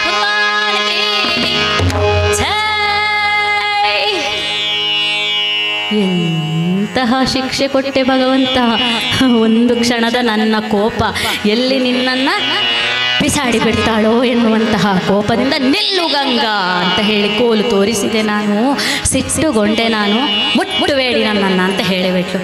ನನ್ನ ಸಂಸಾರ ಇವತ್ತಿಗೆ ಮುಗಿಯಿತು ಪಂಡರೀನಾಥ ಅಂತ ಹೇಳ್ತಾ ಮೂಲೆಯಲ್ಲಿ ಹೋಗಿ ಕುಳಿತ. ದುಃಖ ಇಲ್ಲವೇ ತಂದೆ ಆದವನಿಗೆ? ಮಗು ಸುತ್ತಿದೆ ಅಂತ ಹೇಳಿ ಅವನಿಗೆ ಬೇಸರ ಇಲ್ಲವೇ? ಆದರೆ ತಂದೆಗೂ ತಾಯಿಗೂ ಒಂದೇ ರೀತಿಯ ಬೇಸರ ಆಗ್ತದೆ. ಇವಳೇನೋ ಕೋಪದಲ್ಲಿ ಹೇಳಿದ್ಲು, ಮುಟ್ಟಬೇಡಿ ನನ್ನನ್ನು. ಯಾಕೆಂತ ಹೇಳಿದ್ರೆ ಕೋಲು ಹಿಡಿದಾಗ ಸಹಜವಾಗಿ ಭಯ ಬಂದೇ ಬಿಡ್ತದೆ, ನನಗೆ ಅಲ್ಲಿ 2 ಪೆಟ್ಟು ಹಾಕ್ತಾರೇನೋ ಅಂತ ಹೇಳಿ ಪಂಡರೀನಾಥನಾಣೆ ಮುಟ್ಟಬೇಡಿ ಅಂತ ಹೇಳಿಬಿಟ್ಲಲ್ಲ. ಗೊತ್ತಿಲ್ಲ ಅದಾಗಿ ಬಂದಿರುವಂತಹ ಮಾತು. ದುಃಖದಿಂದ ದಿನಗಳು ಕಳೀತಾ ಇದ್ದಾವೆ. ಕೆಲಸಕ್ಕೆ ಹೋಗ್ತಾನೆ ಬರ್ತಾನೆ, ಹೋಗ್ತಾನೆ ಬರ್ತಾನೆ. ಮಾತಿಲ್ಲ, ಕತೆ ಇಲ್ಲ. ಇವಳು ಮಾಡಿದ್ದವ ತಿನ್ನುವುದಿಲ್ಲ, ಇವಳು ಮುಟ್ಟಬಾರ್ದು, ಏನು ಮಾಡುವ ಹಾಗಿಲ್ಲ, ಸೇವೆ ಮಾಡುವ ಹಾಗಿಲ್ಲ, ಹೆಂಡತಿ ಯಾವ ಕರ್ತವ್ಯನ ಮಾಡುವ ಹಾಗಿಲ್ಲ. ದುಃಖದಿಂದ ಕೂತಿದ್ದಾಳೆ ಗಂಗ. ಆವಾಗ ಪಕ್ಕದ ಮನೆ ಅಜ್ಜಿಯೊಬ್ಬರು ಬಂದು ಹೇಳಿದರು, ನೋಡು ನೋಡು, ನೀನು ಚಿಂತೆ ಮಾಡಬೇಡ, ಈಗ 1 ತಿಂಗಳೆಲ್ಲ ಕಳೆಯಿತಲ್ಲ, ದುಃಖ ಇದೆ ಹೌದು, ಮನುಷ್ಯನಿಗೆ ಮರೆವು ಅಂತ ಹೇಳುವುದು ದೇವರು ಕೊಟ್ಟಂತಹ ವರ. ನೀನು ಈಗ ಹೋಗಿ ಯಥಾ ಪ್ರಕಾರ ನಿನ್ನ ಜೀವನವನ್ನು ಶುರು ಮಾಡು. ಸರಿ, ಮನಸ್ಸನ್ನು ಗಟ್ಟಿ ಮಾಡಿಕೊಂಡು ಗಂಡ ಬರುವಾಗ ತಾನು ಒಂದು ತಂಬಿಗೆಯಲ್ಲಿ ನೀರು ಹಿಡ್ಕೊಂಡು ಹೋಗಿ ಗಂಡನ ಕಾಲಿಗೆ ಹಾಕುವಾಗ ಮುಟ್ಲಿಕ್ಕೆ ಬಿಡಲಿಲ್ಲ. ಗಂಗಾ, ನಿನ್ನ ಮೇಲೆ ನನಗೆ ಕೋಪ ಇಲ್ಲ, ಆದರೆ ವಿಠಲ ನಾಣೆ ಮುಟ್ಟಬೇಡಿ ನನ್ನನ್ನು ಅಂತ ಹೇಳಿಬಿಟ್ಟಿದ್ದೀಯಲ್ಲ, ನಾನಿನ್ನು ಮುಟ್ಟುವ ಹಾಗಿಲ್ಲ ನಿನ್ನನ್ನು. ಆದ್ದರಿಂದ ನನ್ನ ಸೇವೆಯನ್ನು ನಾನು ಮಾಡಿಕೊಳ್ತೇನೆ, ಬಿಟ್ಟು ಬಿಟ್ಟು. ಕಾಲಗಳು ಉರುಳುತ್ತಾ ಇದೆ. ಇದೇ ರೀತಿ ಜೀವನ ಹೋದರೆ ಇನ್ನು ಮುಂದುವರಿಯುವುದು ಹೇಗೆ? ತಂದೆ ಮನೆಗೆ ಹೋಗ್ತಾಳೆ ಗಂಗಾ. ಅವಳಿಗೊಂದು ತಂಗಿ ಇದ್ದಾಳೆ ಲಕ್ಷ್ಮಿ ಅಂತ, ಮದುವೆ ಪ್ರಾಯ ಆಗಿದೆ. ಅಪ್ಪ ಅಮ್ಮನನ್ನು ಒಪ್ಪಿಸಿ, ತಂಗಿಯನ್ನು ಒಪ್ಪಿಸಿ ನಮ್ಮ ಸಂಸಾರ ಮುಂದೆ ಹೋಗಬೇಕು. ಆದದ್ದರಿಂದ ನನ್ನದು ಹೀಗೆ ಆಗಿದೆ ಕಥೆ. ನೀನು ಹೋಗಿ ಅವನ ಹೆಂಡತಿಯಾಗಿ ನನಗೊಂದು ಮಗುವನ್ನು ಹೆತ್ತುಕೊಡು. ನಿನ್ನ ಮಗುವಿನಲ್ಲಿ ನನ್ನ ಮಗುವನ್ನು ಕಾಣುತ್ತೇನೆ ಲಕ್ಷ್ಮಿ, ನನಗಿನ್ನು ಮಕ್ಕಳಾಗುವಂತಹ ಸಂಭವ ಇಲ್ಲ ಅಂತ ಹೇಳಿದಾಗ ಒತ್ತಾಯಕ್ಕೆ ಕುಂಬಾರನನ್ನು ಕೂಡ ಒಪ್ಪಿಸಿ ಮದುವೆ ಇನ್ನೊಂದು ಮಾಡಿಸ್ತಾರೆ. ಇನ್ನೊಂದು ಮದುವೆಯನ್ನು ಮಾಡಿಸಿ ಮದುಮಕ್ಕಳು ಮೊದಲ ಹೆಂಡತಿಯ ಸಮೇತರಾಗಿ 2ನೇ ತಂಗಿಯನ್ನು ಸವತಿಯಾಗಿಯೇ ಕರ್ಕೊಂಡು ಬರ್ತಾ ಇದ್ದಾಳೆ. ಬರುವ ಸಂದರ್ಭದಲ್ಲಿ ವಧುವಿನ ಅಪ್ಪ ಅಮ್ಮ ಬಂದು ಹೇಳ್ತಾರೆ, ಅಳಿಯಂದ್ರೆ ನನ್ನ 2 ಮಕ್ಕಳನ್ನು ನಿಮಗೆ ಮದುವೆ ಮಾಡಿಕೊಟ್ಟಿದ್ದೇನೆ, ಒಂದು ಕಣ್ಣಿಗೆ ಬೆಣ್ಣೆ ಒಂದು ಕಣ್ಣಿಗೆ ಸುಣ್ಣ ಮಾಡಬೇಡಿ, 2 ಮಕ್ಕಳಲ್ಲಿ ಯಾವುದೇ ಭೇದ ಎಣಿಸಬಾರದು ನೀವು ಅಂತ ಹೇಳಿದಾಗ ಪಂಡರೀನಾಥ ಭಗವಾನ್ಗೆ ಜೈ ಅಂತ ಹೇಳಿಬಿಡ್ತಾನೆ. ಸರಿ, ಮನೆಗೆ ಬಂತು. ಅವತ್ತು ರಾತ್ರಿಯ ದಿವಸ ಮದುಮಕ್ಕಳನ್ನ ಕೋಣೆಗೆ ಕಳಿಸಬೇಕು ಅಂತ ಹೊರಡುವಾಗ ಹೇಳ್ತಾನಂತೆ ಗೋರ, ಗಂಗಾ, ಲಕ್ಷ್ಮಿ ಬನ್ನಿ ಬನ್ನಿ, ಮದುವೆ ಏನೋ ಆಯಿತು ನೋಡಿ, ಹೊರಡುವಾಗ ನಿಮ್ಮಪ್ಪ ಅಮ್ಮ ಕೈ ಮುಗಿದು ಹೇಳಿರುವಂಥದ್ದು ಅಳಿಯಂದ್ರೆ ನನ್ನ 2 ಮಕ್ಕಳಲ್ಲಿ ನೀವು ಭೇದ ಮಾಡಬಾರ್ದು, ಇಬ್ಬರನ್ನು ಸಮಾನವಾಗಿ ನೋಡಿಕೊಳ್ಳಿ. ಆದದ್ದರಿಂದ ನೀನು ಅಮ್ಮ, ಇವಳು ನನಗೆ ಚಿಕ್ಕಮ್ಮ ಅಂತ ಹೇಳಿಬಿಡ್ತಾನ ಅವನ. ಆಯ್ತು, ಅಲ್ಲಿಗೆ ಮುಗೀತು, ಇನ್ನೇನು ಮಾತಾಡ್ಲಿಕ್ಕಿಲ್ಲ ಅಂತ. ಶುಭರಾತ್ರಿ ಹೋಗಿ ಅಶುಭರಾತ್ರಿ ಆಗಿರುತ್ತಿದೆ. ಲಕ್ಷ್ಮಿಯ ಪಾಲಿಗೆ ಅಳ್ತಾ ಇದ್ದಾಳೆ, ಯಾವ ಕರ್ಮ ನನಗೆ. ಆದರೆ ಏನು ಮಾಡುವ ಹಾಗಿಲ್ಲ, ವಚನ ಅಷ್ಟರ ಮಟ್ಟಿನ ಬೆಲೆ ಇದೆ. ಭಗವಂತನನ್ನು ಆಲೋಚನೆ ಮಾಡಿಕೊಟ್ಟಿರುವಂತಹ ವಚನ ಅಂತ ಹೇಳಿ ಇಷ್ಟೊತ್ತಿಗೆ ಅಕ್ಕ ತಂಗಿ ಇಬ್ಬರು ಕೂಡ ಕೂತ್ಕೊಂಡು ಒಂದು ಚಿಂತನೆ ಮಾಡ್ತಾರೆ. ಹೇಗೂ ದೇವರ ಮೇಲೆ ಭಕ್ತಿ ಉಂಟು ನಮ್ಮ ಗಂಡನಿಗೆ. ಆದ್ದರಿಂದ ಅವರು ನಿದ್ರೆ ಮಾಡಿದಾಗ ಹೋಗಿ, ನಮಗೆ ವಿಠಲ ಕನಸಿನಲ್ಲಿ ಬಂದು ಹೇಳಿದ್ದಾನೆ, ಒಂದು ಕೈ ನಾನು ಹಿಡ್ಕೊಳ್ಬೇಕು, ಇನ್ನೊಂದು ಕೈ ನೀನು ಹಿಡ್ಕೊಳ್ಬೇಕು ಅಂತ ಹೇಳಿದ್ದಾರೆ. 2 ಕೈಯನ್ನು ಹಿಡ್ಕೊಂಡು ಮಲ್ಕೊಂಡು ಬಿಡುವ ಅಲ್ಲಿಗೆ, ಮತ್ತೆ ನೋಡುವ, ಒಂದ್ಸಲ ಮುಟ್ಟಿದ್ರೆ ಮತ್ತೇನು ತೊಂದರೆ ಇಲ್ಲ ಅಂತ. ಸರಿ, ಘೋರ ಮಲಗಿರುವಂತಹ ಸಮಯ ನೋಡಿ, ಆ ಕಡೆ ಒಬ್ಳು ಈ ಕಡೆ ಒಬ್ಳು ಹಿಡಿದು ಮಲ್ಕೊಂಡಿದ್ದಾರೆ. ಏನು ಆಶ್ಚರ್ಯ, ಸ್ವಲ್ಪ ಹೊತ್ತಿನಲ್ಲಿ ಮಿಸುಕಾಡುವಾಗ ಖಂಡಿತಂತೆ, ಏನಿದು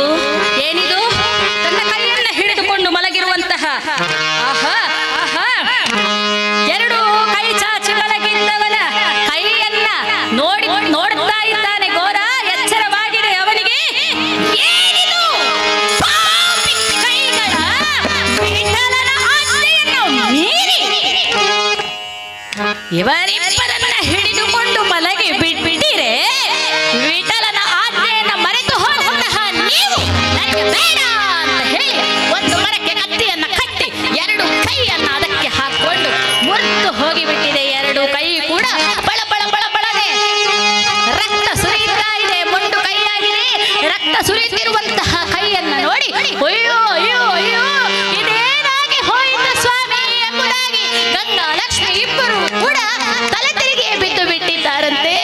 ಯಾಕೆ ಹೀಗೆ ಆಗ್ತದೆ ಅಂತ ಗೊತ್ತಿರಲಿಲ್ಲ. ನಾವೆಲ್ಲಿದ್ದೇವೆ ಅಂತ ನೋಡ್ಬೇಕು. ನಮ್ಮನೆ ಯಾರು ಇಲ್ಲಿ ಗಂಡ ಹೆಂಡತಿ ಗಲಾಟೆಯಾಗಿ ಹೆಂಡತಿ ನಾನೇ ಒಟ್ಟಿಗೆ ಇರುವುದಿಲ್ಲ, ನಾನು ಹೋಗಿ ಸಾಯ್ತೇನೆ ಅಂತ ಹೇಳಿ ಹೋಗುವಾಗಲೇ ಒಳಗೆ ಕೂತ್ಕೊಂಡು ಗಂಡ ತ್ರಯಂಬಕಂ ಯಜಾಮಹೇ ಸುಗಂಧಿಂ ಪುಷ್ಟಿವರ್ಧನಂ ಅಂತ ಹೇಳಿಕೊಂಡು ಮೃತ್ಯುಂಜಯ ಮಂತ್ರವನ್ನ ಹೇಳ್ತೇವೆ ನಾವು. ಹೌದಲ್ವೋ? ಹಾಗಾದ್ರೆ ಕುಂಬಾರ ಎಲ್ಲಿದ್ದಾನೆ ಅಂತ ನಾವು ನೋಡಬೇಕು ಅಂತ ಹೇಳಿ ಬರುತ್ತದೆ. ಆದ್ದರಿಂದ ನಮ್ಮ ಕತೆ ಹಾಗೆ ಇರಲಿ. ಇದೀಗ ಘೋರ ಹೋಗಿ ಎರಡು ಕೈಯನ್ನ ಕಡಿದುಕೊಂಡಿದ್ದಾನೆ. ಮೆಲ್ಲಗೆ ಕಣ್ಣನ್ನ ಬಿಚ್ಚುತ್ತಾ ಇದ್ದಾರೆ. ಗಂಗಾ ಮತ್ತೆ ಲಕ್ಷ್ಮಿ ಹತ್ತಿರ ಹೋಗುವ ಹಾಗೆ ಇಲ್ಲ. ರಕ್ತ ಸುರಿಯುತ್ತಾ ಇರುವಂತಹ ಕೈಯನ್ನ ಶುಶ್ರೂಷೆ ಮಾಡುವ ಹಾಗೆ ಇಲ್ಲ. ವಿಠಲ ಏನು ಮಾಡಬೇಕು ಅಂತ ಹೇಳಿ ಗೊತ್ತಾಗ್ತಾ ಇಲ್ಲ. ಗತಿವಿಹೀನರಿಗೆ ಗತಿನೇನೆ ಗೋವ್ಯಾದ, ಗತಿವಿಹೀನರಿಗೆ ಗತಿನೇನೆ ಗೋವ್ಯಾದ.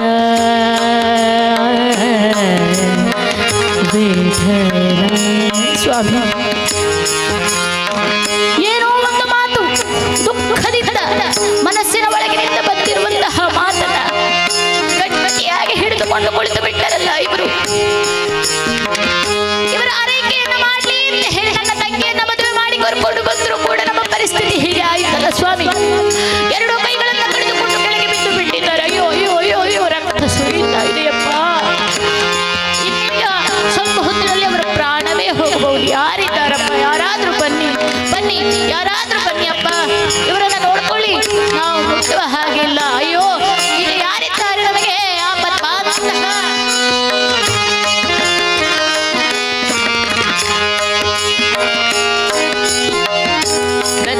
ಗತಿವಿಹೀನರಿಗೆ ಗತಿನೇನೆ ಗೋವ್ಯಾದ,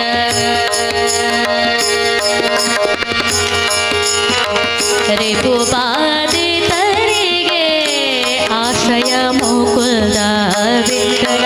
ಜಯ ವಿಠಲ ಜಯ ವಿಠಲ ಶ್ರೀ ವಿಠಲ ವಿಠಲ ಜಯ ವಿಠಲ ಶ್ರೀ ವಿಠಲ ಜಯ ವಿಠಲ. ಕರುಣಾಬುಧಿ ಸ್ವಾಮಿ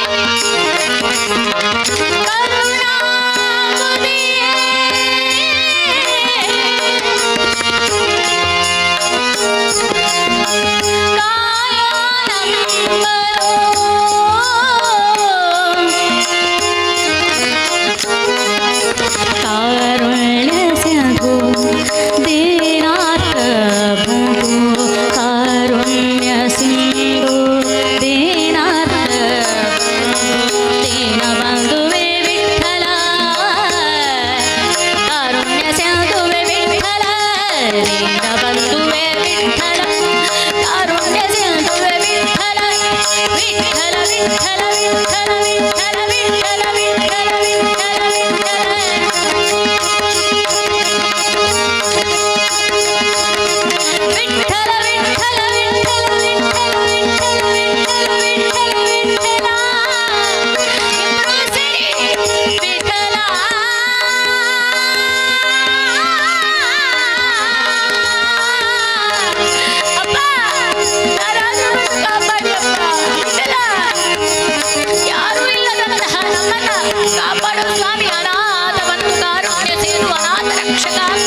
ಹೆಸರನ್ನ ಪಡೆದಿರುವಂತಹ ನೀನು ಕೂಡ ಈಗ ಬಾರದಿದ್ರೆ ಹೇಗೆ? ಅನನ್ಯಾಶ್ಚಿಂತೆಯಂತೋ ಮಾಮಂತ ಹೇಳಿದ. ಲೋಕಕ್ಷೇಮವನ್ನ ನೋಡಿಕೊಳ್ಳುತ್ತೇನೆ ಅಂತ ಹೇಳಿದವ ಸ್ವಾಮಿ. ವಿಠಲ ಜಯ ವಿಠಲ ಶ್ರೀ ವಿಠಲ ಜಯ ವಿಠಲ ವಿಠಲ ವಿಠಲ ವಿಠಲ ವಿಠಲ ವಿಠಲ ವಿಠಲ ವಿಠಲ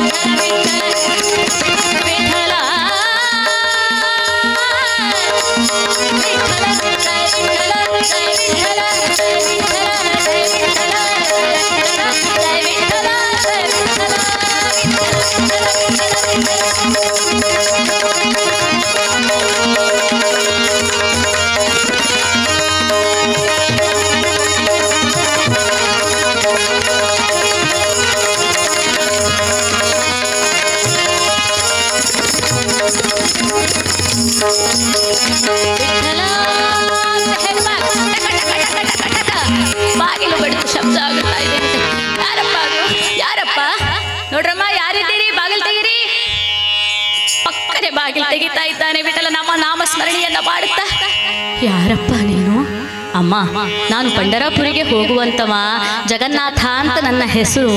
ಇದೋ ಕತ್ತಲೆ ಆಯಿತು, ಎಲ್ಲಿ ತಂಗಲಿಕ್ಕೆ ವ್ಯವಸ್ಥೆ ಇದೆ ಅಂತ ನೋಡ್ತಾ ಬರ್ತಾ ಇದ್ದೇನೆ. ಈ ಮನೆ ಕಂಡಿತು ಅಂತ ಬಂದಿದ್ದೆ. ಬಾರಪ್ಪ, ಒಳಗೆ ಬಾ, ಒಳಗೆ ಬಾ, ಒಮ್ಮೆ ಬಾ, ಒಳಗೆ ಬಾ. ಅಲ್ಲಿ ನೋಡು, ಅಲ್ಲಿ ನೋಡು, ದೇವರು ಬಂದ ಹಾಗೆ ಆಯ್ತು ನೀನು ಅಂತ ಹೇಳಿ ಅವನನ್ನ ಒಳಗೆ ತರುವಾಗ ಎರಡೂ ಕೈಗಳನ್ನ ಮುರಿದುಕೊಂಡು ಬಿದ್ದಿರುವಂತಹ ಘೋರ ಇದ್ದಾನೆ. ಕೈಯಿಂದ ರಕ್ತ ಎಲ್ಲ ಹೋಗಿ ಪ್ರಜ್ಞಾಶೂನ್ಯರಾಗಿದ್ದಾನೆ.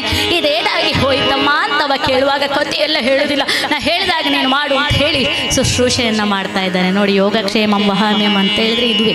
ಪ್ರಹ್ಲಾದನಿಗೆ ಯಾರಿದ್ರು? ಪ್ರಹ್ಲಾದ ಈ ರೀತಿಯ ಕಷ್ಟ ಬರುವಾಗ ಓಡಿಕೊಂಡು ಬರಲಿಲ್ವೇ? ಶಕುಬಾಯಿಯ ಕತೆ ನಮಗೆ ಗೊತ್ತಿಲ್ವೇ? ಅನ್ನಮ್ಮಾಚಾರ್ಯರ ಕಥೆಯನ್ನು ಗೊತ್ತಿಲ್ವೇ ನಮಗೆ? ಎಲ್ಲ ಭಕ್ತರನ್ನು ಕೂಡ ಒಂದೇ ರೀತಿ ಭಗವಂತ ನೋಡಿಕೊಂಡಿರುವಂಥದ್ದು ಅಂತ ಹೇಳಿದ್ರೆ, ನಾಹಂ ವಸಾಮಿ ವೈಕುಂಠೆ ಯೋಗಿನಾರದಯೇನ ಚ ಮದ್ಭಕ್ತ ಯತ್ರ ಗಾಯಂತಿ ತತ್ರ ತಿಷ್ಠಾಮಿ ನಾರದ ಅಂತ ಹೇಳಿದ್ರೆ, ನಿಮ್ಮ ಕರೆಯುವಿಕೆಗೆ ನಾನು ಕಾಯ್ತಾ ಇದ್ದೇನೆ ಅಮ್ಮ, ಅಪ್ಪ ಅಂತ ಹೇಳಿ ನನ್ನನ್ನು ಕರೆಯಿರಿ, ನಾನು ಹೀಗೆ ಬಂದು ಸಲಹುತ್ತೇನೆ ಅಂತ ಹೇಳಿ ಈ ಕಲಿಯುಗದಲ್ಲಿಯೇ ನಮಗೆ ಹೇಳಿದಂತಹ ಒಂದು ಪಾಠ. ಭಗವಂತನೇ ಬಂದಿದ್ದಾನೆ, ಆರೈಕೆ ಮಾಡ್ತಾ ಇದ್ದಾನೆ. ಚಿಂತೆಯೆಲ್ಲ ಹೋಗಿದೆ. ಯಾಕೆ? ಆ ಜಗನ್ನಾಥನ ಆರೈಕೆಯಿಂದ ಘೋರ ಸ್ವಲ್ಪ ಮಟ್ಟಿಗೆ ಚೇತರಿಸಿಕೊಳ್ತಾ ಇದ್ದಾನೆ. ಹೆಂಡತಿ ಅಂದ್ರೆ ಇಬ್ರು ಕೊಟ್ಟರು ತಿಂತಿರಲಿಲ್ಲ, ಮಾಡ್ತಾ ಇರಲಿಲ್ಲ, ಮುಟ್ತಿರ್ಲಿಲ್ಲ, ಯಾವ ಕೆಲಸ ಮಾಡುವ ಹಾಗಿಲ್ಲ. ಜಗನ್ನಾಥ ಮಾಡ್ತಾ ಇದ್ದಾನೆ. ಇವನಿಲ್ಲಿ ಕೂತ್ಕೊಂಡು ಉಸಿರು ಉಸಿರಿನಲ್ಲಿ ನಿಮ್ಮ ನಾಮವನ್ನೆನೆವೆ ಗೈಯುವ ಕಾರ್ಯಗಳೆಲ್ಲ ನಿನಗೆ ಅರ್ಪಿಸುವೆ. ಪ್ರೇಮದಿ ಸಲಹೋ ಪಂಢರೀನಾಥ, ಹರಿರಕ್ಷಿಸೋ ವನವರತ, ಹರಿರಕ್ಷಿಸೋ ಯನ ಅನವರತ, ಹರಿ ವಿಠಲ ಹರಿ ರಕ್ಷಿಸನ. ಆ ಒಂದು ಕೈಯನ್ನು ಹಿಡ್ಕೊಂಡೇ ತಾಳ ಹಾಕಿಕೊಂಡು ಭಗವಂತನನ್ನ ಭಜನೆ ಮಾಡುತ್ತಾ ಇದ್ದಾನಂತೆ. ಇಷ್ಟು ಹೊತ್ತಿಗೆ ಮತ್ತೊಮ್ಮೆ ಏಕಾದಶಿ ದಿವಸ, ಆಷಾಢ ಏಕಾದಶಿ ದಿವಸ ಎಲ್ಲರೂ ಕೂಡ ವಾರಕರಿ ಮಾಡಿಕೊಂಡು ಹೋಗ್ತಾ ಇದ್ದಾರಂತೆ. ಎಲ್ಲಿಗೆ? ಪಂಡರಾಪುರಕ್ಕೆ ಹೋಗುತ್ತಾ ಇದ್ದಾರೆ. ಜಯ ಜಯ ರಾಮಕೃಷ್ಣ ಹರಿ, ಜಯ ಜಯ ರಾಮಕೃಷ್ಣ ಹರಿ, ಜಯ ಜಯ ವಿಠೋಬಾರುಮಾಯ, ಜಯ ಜಯ ವಿಠೋಬಾರುಮಾಯ, ಜಯ ಜಯ ರಾಮಕೃಷ್ಣ ಹರಿ.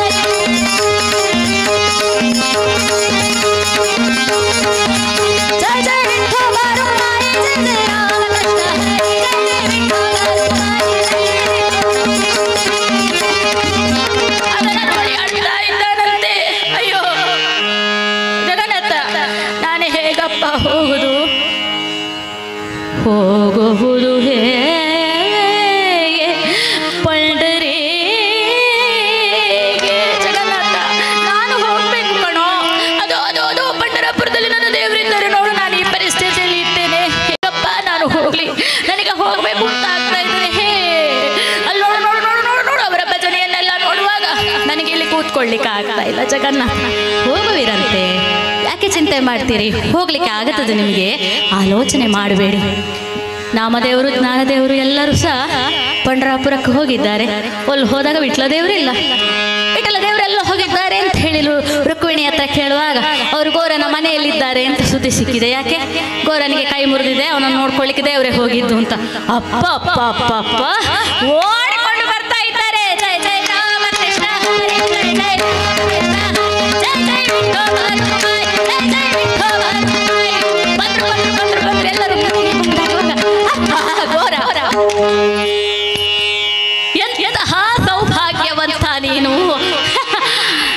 ಎಲ್ಲಿದ್ದಾನೆ ಎಲ್ಲಿದ್ದಾನೆ ವಿಠಲ? ತೋರಿಸು, ಎಲ್ಲಿದ್ದಾನೆ ವಿಠಲ? ನಾವು ನೋಡಿ ಬಿಡ್ತೇವೆ. ಎಷ್ಟು ದಿವಸ ಅವನಿಂದ ಸೇವೆ ಮಾಡಿಸಿಕೊಂಡಿದ್ದು ನಾನೇ. ಜಗನ್ನಾಥ, ಜಗನ್ನಾಥ ಬೇರೆ ಯಾರು ಅಲ್ಲ. ಜಯ ಜಯ ರಾಮಕೃಷ್ಣ ಹರಿ, ಜಯ ಜಯ ವಿಠೋಬಾರುಮಾಯ. ಪಂಡರಾಪುರದ ಪಾಂಡುರಂಗ ದೇವರು ನಿನ್ನ ಮನೆಯಲ್ಲಿದ್ದಾರೆ ಅಂತ ಹೇಳುವಾಗ ಜಗನ್ನಾಥ ಅಂತ ಹೇಳಿ ಹೊರಟಿದ್ರೆ, ಜಗನ್ನಾಥ ಎಲ್ಲಿದ್ದಾರೆ? ಜಗನ್ನಾಥ ಮತ್ತೆ ಪಂಡರಾಪುರಕ್ಕೆ ಹೋಗಿದ್ದಾನಂತೆ. ಹಾಗಾದ್ರೆ ಎಂತಹ ಪಾಪಿ ನಾನು. ಅಯ್ಯೋ, ಆ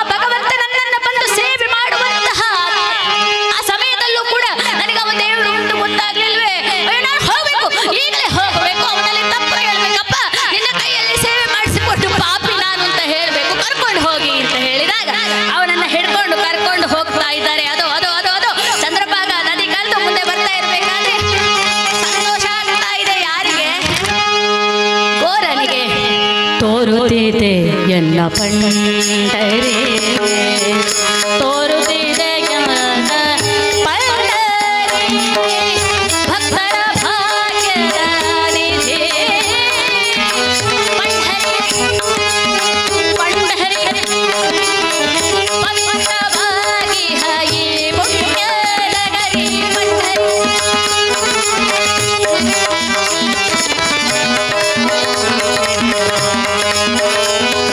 ಶ್ರೀಮಾನವಿಯಲ್ಲಿ ಸ್ನಾನ ಮಾಡಿ ಎಲ್ಲರೂ ಓರನನ್ನ ಹೊತ್ತುಕೊಂಡು ದೇವಸ್ಥಾನಕ್ಕೆ ಕರೆದುಕೊಂಡು ಬರ್ತಾ ಇದ್ದಾರೆ. ಜಯ ಜಯ ಜಯ ಜಯ ಜಯ ಜಯ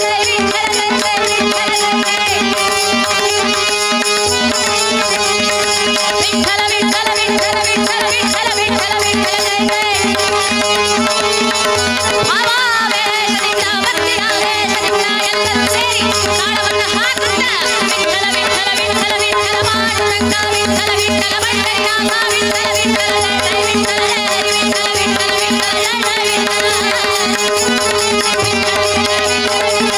ವಿಠಲ ವಿಠಲ ಜಯ ಜಯ ಯಾರು ಹೇಳಿದ್ರು ಹೊರ ನಿನ್ನ ಕೈಯನ್ನು ನೋಡು ಅಂತ ಹೇಳುವಾಗ ಒಂದು ಕೈಯಲ್ಲಿ ವಿಠಲ ವಿಠಲ ವಿಠಲ ವಿಠಲ ಅಂತ ಹಾಕುತ್ತಿರಬೇಕಾದ್ರೆ ಕೈಗಳು ಸಿಡಿದೆ ವಿಠಲ ವಿಠಲ ವಿಠಲ ವಿಠಲ ವಿಠಲ ವಿಠಲ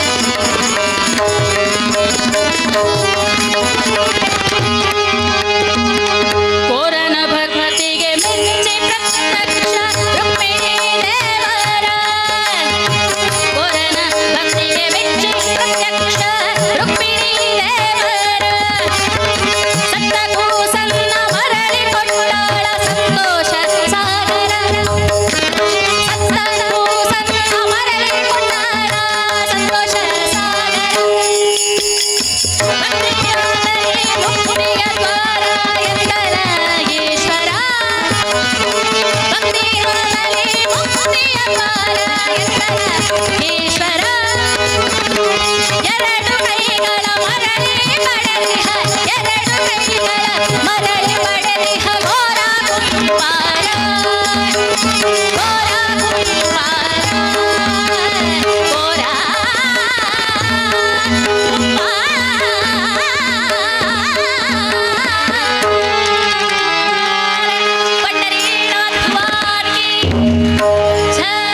ಇವನ ಎರಡು ಕೈ ಬಂದ ಕೂಡಲೇ ಎಲ್ಲರೂ ಸಂತೋಷದಿಂದ ತಾಳ ಹಾಕ್ತಾ ಇರಬೇಕಾದ್ರೆ ತಂದೆ ಹೇಳಿದಂತೆ ಎರಡು ಹೋದ ಕೈಯನ್ನು ಕೊಟ್ಟೆ ಎಲ್ಲ ದೇವ್ರೆ ಸತ್ತು ಹೋದ ನನ್ನ ಮಗನನ್ನು ಕೊಡುದಿಲ್ಲ ನೀನು ಅಂತ ಹೇಳುವಾಗ ಲಕ್ಷ್ಮೀ ದೇವಿಯ ಮಡಿಲಲ್ಲಿ ಆಡ್ತಾ ಇರುವಂತಹ ಗೋರನ ಮಗು ವಿಠಲ ಓಡೋಡಿ ಅಮ್ಮನ ಹತ್ತಿರ ಬರ್ತಾನೆ.